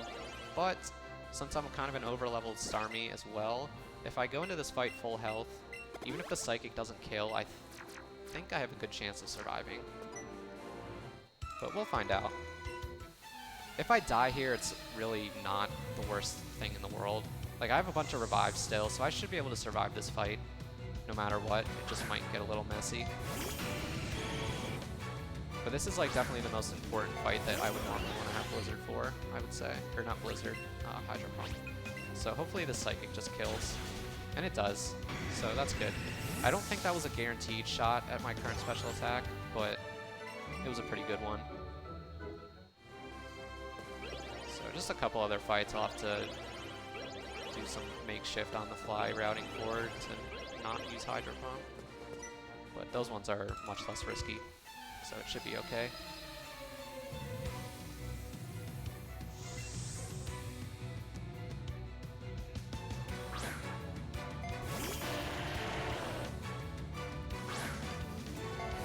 Guy will just go down to a Scald, just like all of the Rock type Pokemon I've been fighting, Rock and Ground type. I'm not really over leveled at this point. I'm a few levels higher than the Pokemon in this gym, but the level curve is finally catching back up to Starmie now that I took care of all those little gyms that I was supposed to fight a long time ago. So I think I'm full. Yeah, I'm full health. Okay.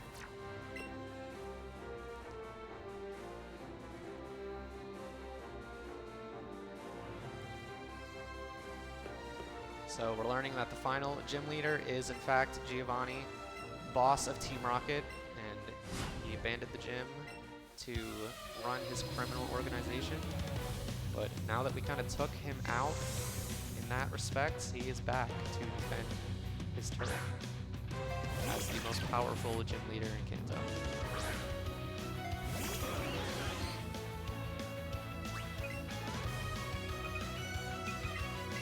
So an X defense here, because Dugtrio's Earthquake can do a lot of damage if we don't. Like, it'll 3-shot us and we need those 3 turns of setup.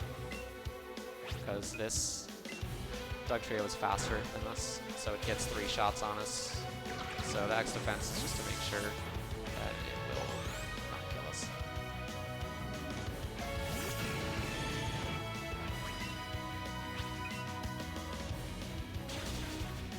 I have 3 Psychics that will take care of the last 3 Pokemon here.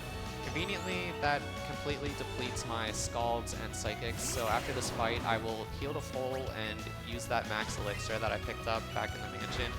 So I'll have full health and basically full status on all my moves as well to tackle Victory Road with, for kind of the last portion of the game for the Elite Four. Then I have another Elixir that I will use in the middle of the Elite Four. So all of this will ensure that I never have to heal at the Pokemon Center, basically. It's just generally faster to use items to heal than to go through all the dialogue with the Pokemon Center. Alright, so that is all 8 gyms. We've done it. And Giovanni gonna give a very heartfelt speech about disbanding Team Rocket. And he's gonna kind of go into hiding, leave the gym behind. And a cool little thing that this game does, the originals, Red, Blue, and Yellow, would kind of just leave it at that. But then Gold, Silver, and Crystal, which see you come back to Kanto to face all the gyms as a new character. The gym leader of this city would be Blue instead of Giovanni, because Giovanni's still in hiding in the story of that game. So in this game, they actually tie that in, and Blue comes over and says that he's going to take over the gym from now on, now that Giovanni's kind of been kicked out or gone into hiding of his own accord. So one more time, going to heal. And like I said, a max elixir. Heal all those moves.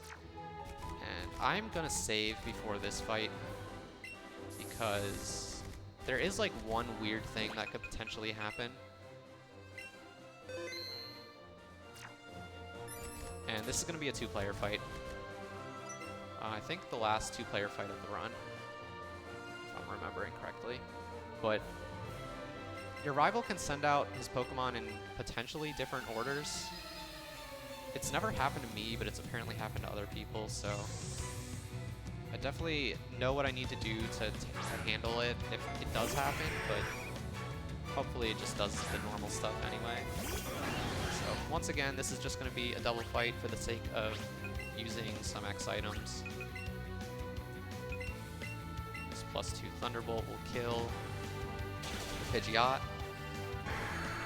And now, if Jolteon comes out here, that's the weird thing that could happen. Normally, it would just be a Vileplume that comes out right now. And it does. Okay, so. And the problem with Jolteon coming out is you're not faster than it, and it can one-shot you with Thunder.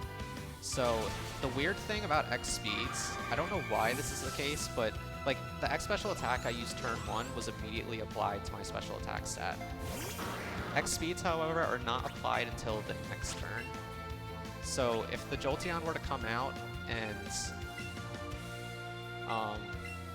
on the second turn I would use the X speed and then the Psychic, I would still not be faster than the Jolteon. Then you kind of just have to pray that the Thunder does not make contact. Well, what you do in that case is you kind of take an extra setup turn. You use the X speed, but then with your second Pokemon, you use an X special defense to basically ensure that the Thunder won't kill unless it crits. Makes sense. So it basically just wastes a turn. It's not anything too crazy, but it did normal stuff there, so the fight was a breeze.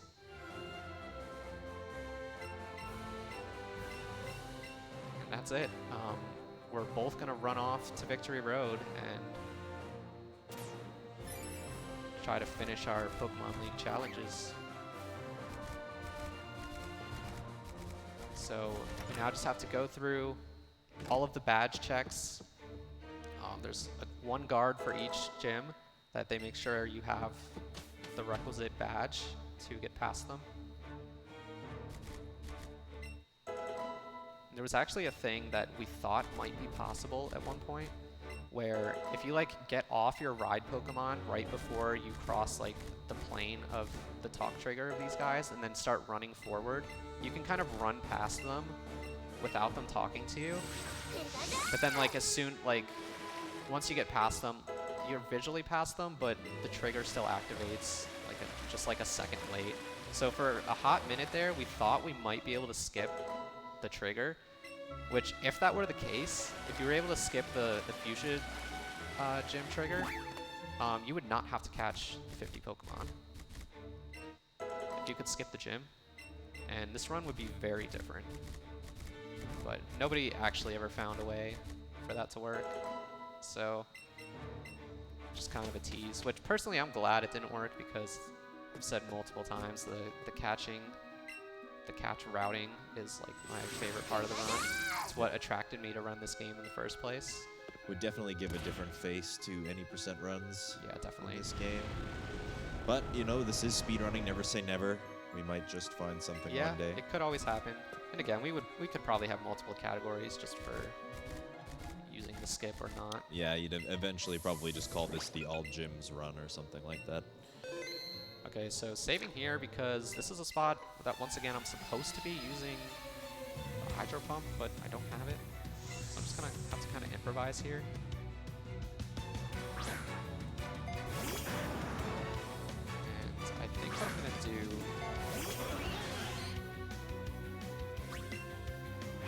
is this. Oh, that's very good. That's exactly what I wanted to happen. Okay, so I use Scald because Scald has a chance to burn your opponent.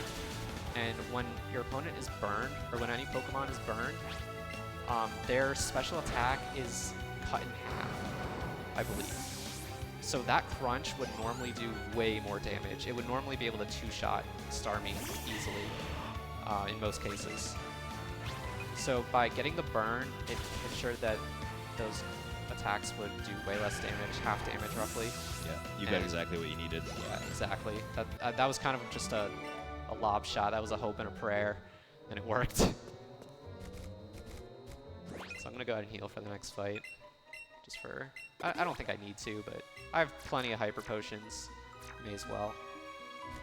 And yeah, I wouldn't need a hydro pump on this fight, so this one I can do as normal, but it can sometimes deal a lot of damage.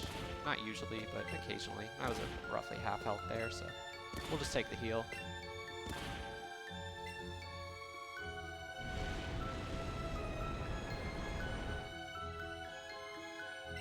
So Victory Road is just a bunch of block puzzles, basically. Pushing the boulders around to open up some doors to be able to advance. There are actually way more trainers you have to fight. In the originals, I don't think you have to. I don't think any fights are required in Victory Road. But we have a few. Good handful that we got to do here. One though that we can skip, and it's actually like one of the tougher fights, I would say.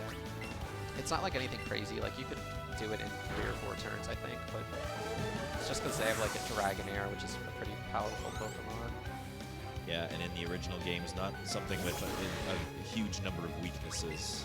Yeah, and definitely nothing in my arsenal is super effective against Dragon types, which Lance, the 4th member of Elite Four, has a lot of Dragon types, but I can handle it with Psychic, just like +6 Psychics, basically. And it's fine. So you just kind of got to brute force your way through Dragons.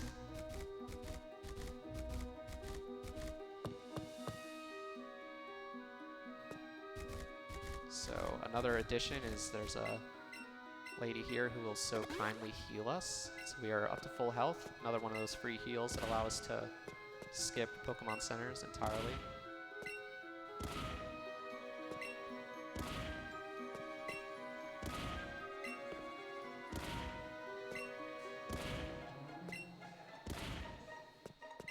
And this is gonna open up the door all the way back from near where the ladder we came up from. If you go down that ladder right there on screen, it takes you to where Moltres is. Fun fact. We'll come back later. Hey, we do have a Master Ball. Alright, so I'm going to skip this trainer here. Just run into the wall to get Rapidash to go away, and then you can just slip through there and past her vision. You have to fight one of these trainers. Their vision extends pretty far, so gotta pick your poison. I actually have no idea what the other trainer even has. I'm not one of the people who really routed this game. I'm just gonna listen to what other people tell me to do. So I guess they determined that this fight was a little easier to handle. So I'm just gonna Thunderbolt. This I would normally Psychic, or not Psychic. I would normally Hydro Pump is Jinx, it would kill in one hit, but Thunderbolt can two-shot it, so it's fine. Just do that instead. It doesn't really do anything that can ruin your day too much. I could have gotten frozen from the Ice Beam, but it would just take a couple of healing turns to get past that. Not a huge deal at all. I will heal after this fight because there's a Lickitung that could maybe kill me from this health. I'm not too sure. It's close. So we'll heal to be safe.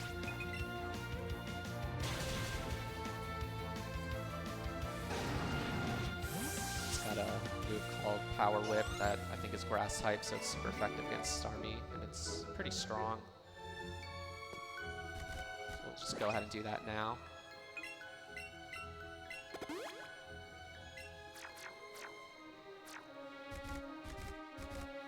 Push this boulder, it'll drop down to the floor beneath us. We can follow it down the hole, break our ankles, probably.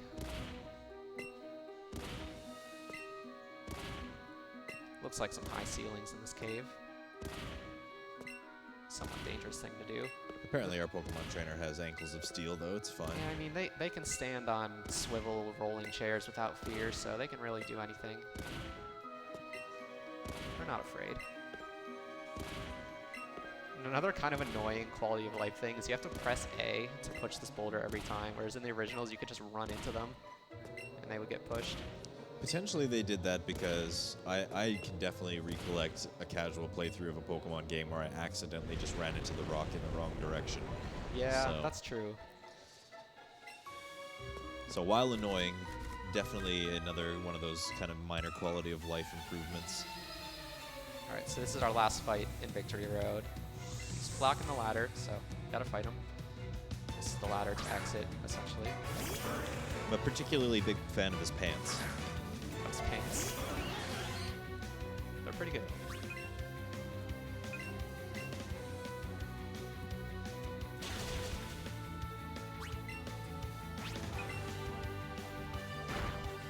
So I probably would have lived that Power Whip even if I didn't heal, but it could have crit too and killed me, so. Best not to take chances. Yeah, no reason. We're nearing the end here.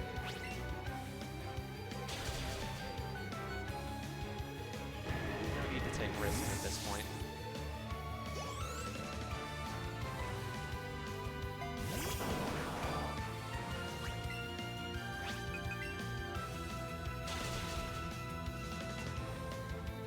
Alright, so just one more thing in Victory Road. I'm going to pick up a full restore, which a strong majority of the time you need to use on Agatha with the Elite Four.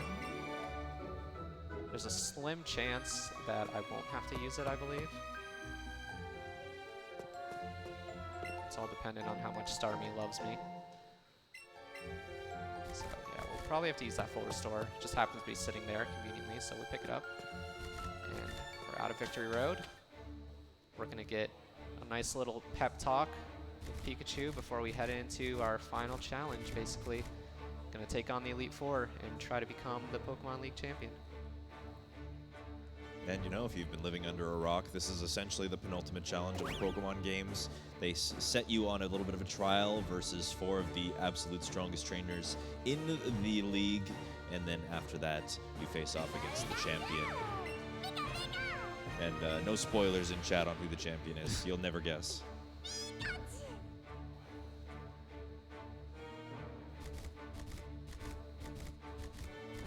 Alright, so I did take a little bit of damage on that last fight, but I don't really need to heal for Lorelei. Bold move. I like it.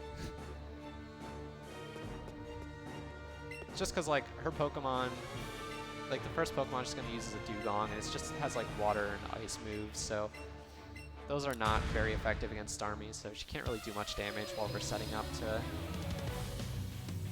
take out the rest of her Pokemon. So it's not really an issue here.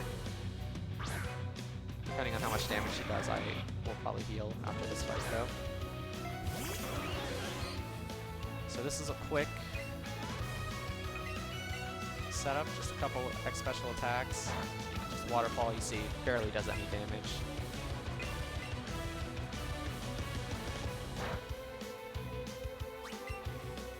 Yeah, I think I'm just going to heal after this fight.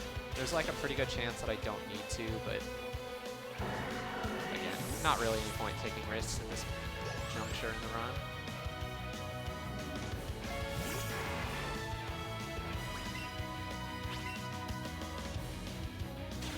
So everything here will die in one hit pretty handily.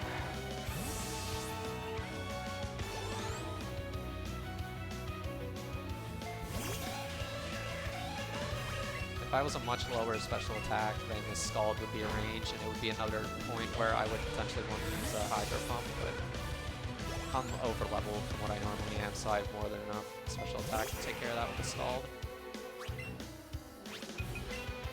And that, I actually don't need Hydro Pump at all for the rest of the run. It was only really like 2 or 3 fights that I generally use it, so teaching over it was not really the worst mistake in the world.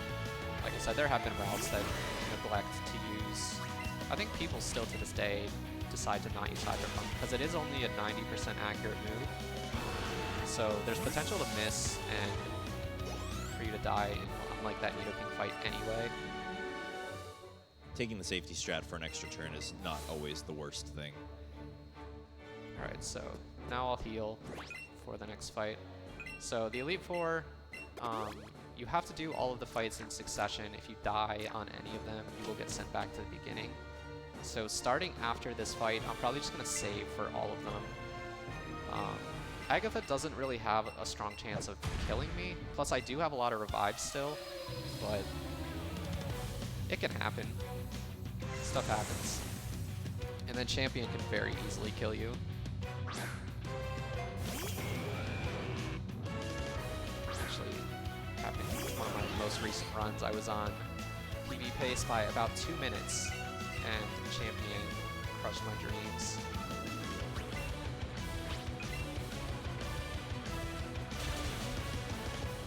But that's Pokemon for you. Sometimes the game just tells you no. There's not much you can do about it, other than try again. So the Onyx use Stealth Rock, which all that does is if I try to swap Starmie out, I think it will damage the Pokemon that I swap in. I think it's one of those moves, but since I'm using Starmie for everything, it does not matter at all. So I'm not going to take any damage on this fight, meaning I won't have to heal for Agatha. But I will save, like I said.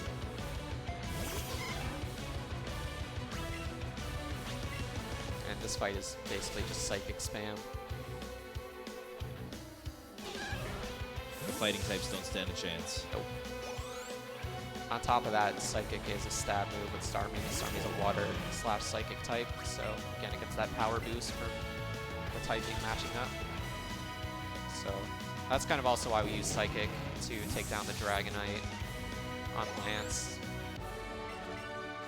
Kind of gives you enough power to squeak by.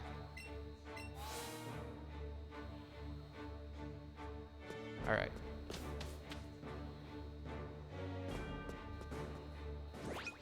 Just in case. Doesn't hurt. Usually this fight is pretty predictable though. What usually happens is the Arbok, which is the first Pokemon that Agatha uses, will glare you to paralyze you. It will crunch you to do damage. I will full restore. It will crunch me again. And then I will just win.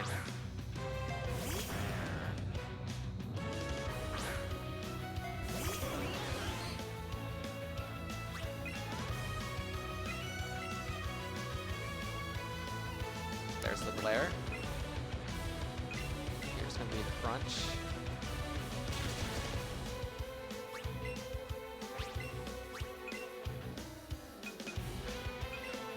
Full restore heals the paralysis as well as puts me to full health.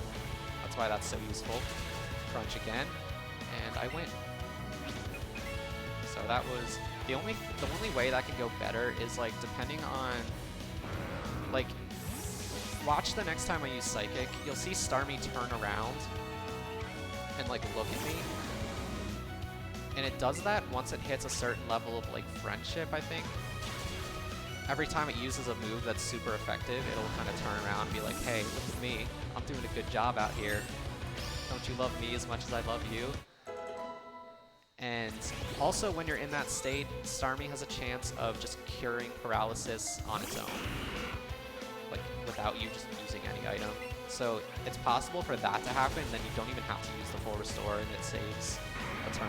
Yeah, this kind of affection mechanic was added in Pokemon X and Y, and it's something that you could boost by playing the little mini game kind of within the menu, where you could just have them by themselves and just like pet their face and like really build up affection for them. And that mechanic made its way into the non-competitive battling elements of this game, and it does do things like stat healing. It also prevents you sometimes from getting one-shotted, one-hit KO. Sometimes you will survive an attack with 1 HP. So very handy in these kinds of situations, but still does rely on RNG. Yeah, I don't know exactly what the chances are, or if it like goes up with even increased friendship, but yeah, it's a thing that can happen. So that would be like a perfect Agatha fight if I got the automatic paralysis heal, but other than that, that was pretty much a perfect fight. So now I'm gonna heal for Lance. And once again, save. This fight, at my current special attack, this fight should be 100% safe, but I'm already in the menu. We'll just save. Never hurts. Yeah, I don't think I'm at any kind of risk of dying here. The only way I can die in this fight is if I'm a low special attack, if I'm below 140 special attack, because that means the +6 Psychic is not guaranteed to kill on the Dragonite. And Dragonite has, I forget what the exact move is, it has a very powerful move that can one-shot me. But again, Seadra, the water type, doesn't really have anything that can do a ton of damage to me, especially when I use the X special defense. So I can set up pretty safely on Seadra here. And which is nice because I do have to use 3 X special attacks on top of the X speed. So it's a pretty lengthy setup. There's one more here.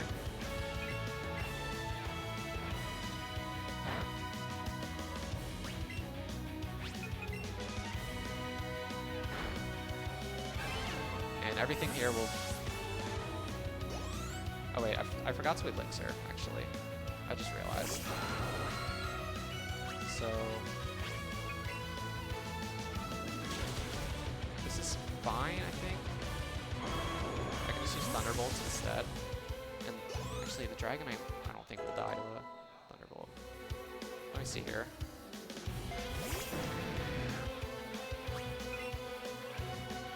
I'm gonna heal. I don't know what this Gyarados has. Waterfall, okay, that's fine. Just elixir in battle. Yeah, okay, this is fine.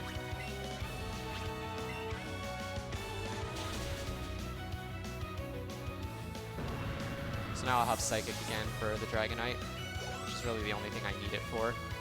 Other than that, I can Thunderbolt everything on this fight. But now that I have the Psychics, I'll just use a bit of Charizard as well.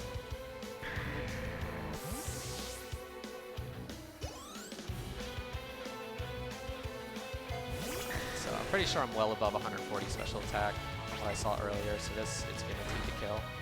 And that's Lance. So, like Danger said, we have beaten all 4 members of the Elite Four. So we will now find out our final challenge.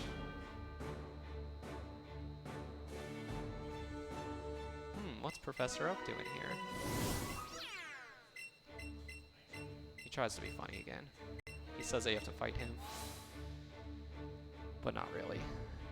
Brace yourself for the first on the top 10 anime betrayals list, or top 10 plot twists of all time.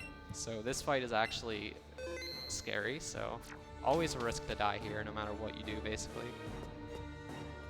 So we're gonna save, and here he is, our pal. He beat us to the punch. What a surprise. Spoilers. I did not see this coming. And best song in the game, by far.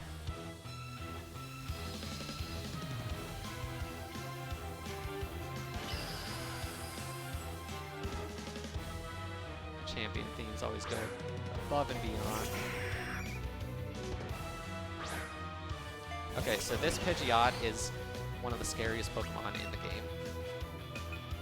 I'm gonna have to do a ton of setup here.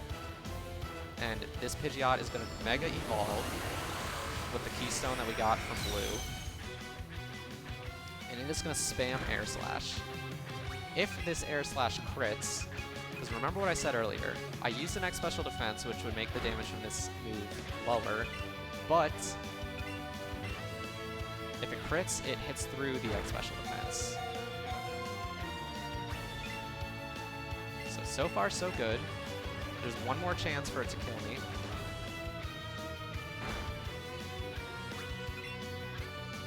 And it's right here. If it crits right here, it will kill me. Otherwise, I'm safe. And we're good. Nothing weird should happen for the rest of this fight. I should be able to win, no problem. Unless we just discover something new that the game wants to throw at me today. Classic marathon luck, you just never know. So this Vileplume is going to use Solar Beam, and it has to charge for a turn, which allows me to do my final setup turn while it's charging and then kill it before it can actually get the move off. Which, that Solar Beam might kill me, I don't even know. Well, definitely at this health it would, I would think. I'm not sure though, because I do have an X Special Defense up.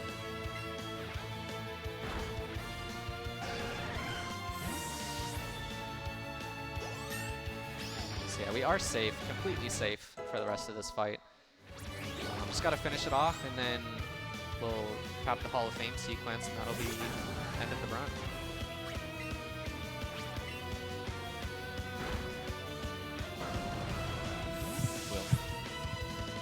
Just a couple more Pokemon. Got the Marowak here, which I don't know if you picked up on it, but this is the Cubone that your rival took in earlier. Now fully evolved into Marowak. Fortunately, we had to take it out.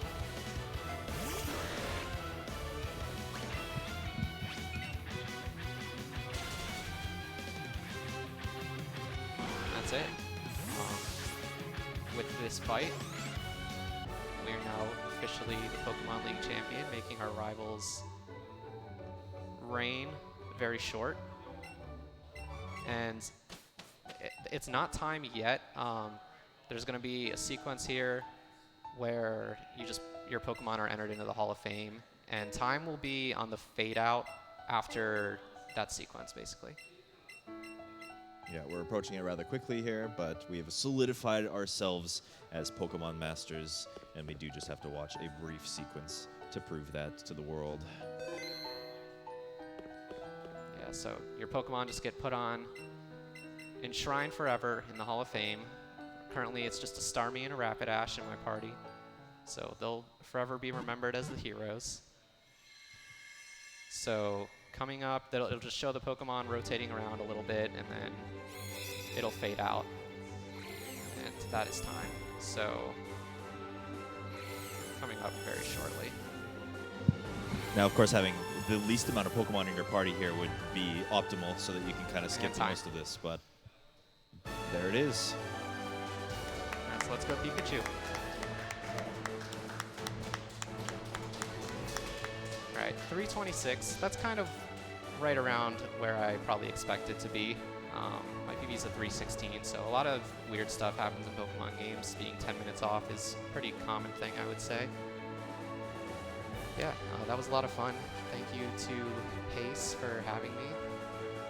And thank you to my friend Dangers for helping out on the commentary. I got you, fam. Yeah. And shout outs to not only the Pokemon Let's Go community, but the overall Pokemon speedrunning community. A lot of great people. People typically tend to run multiple games, so it kind of feels like one big family at times. So yeah, shout outs to all you guys. Hope I represented you well. Absolutely, and that is kind of the fascinating thing about Pokemon is that, you know, the community really does run just a whole sequence of things, and like they really get involved in the entire community, and a very, very cool community to be a part of. Even as a spectator from the outside, these games are very entertaining because they build up a lot of hype, you know? I think that's kind of the really defining factor of Pokemon games is that, you know, you kind of can anticipate when these very tense moments are about to happen, and getting past them is a really exciting moment. So this, of course, being Pokemon Let's Go. If you guys are interested in speedrunning this game, I highly recommend it as a first Pokemon speed game because it is just so approachable. About everything that you can do in this game is kind of taking the RNG elements of other Pokemon games and knocking them down a little bit. It really does kind of increase the approachability, and it's adorable. I mean, how can you go wrong with that, right? So coming up right after this, we are going to be having an Owl Boy race, showcase race between Troy of Athens and IRL Anime Boy. You do not want to miss that. Stay tuned, everybody.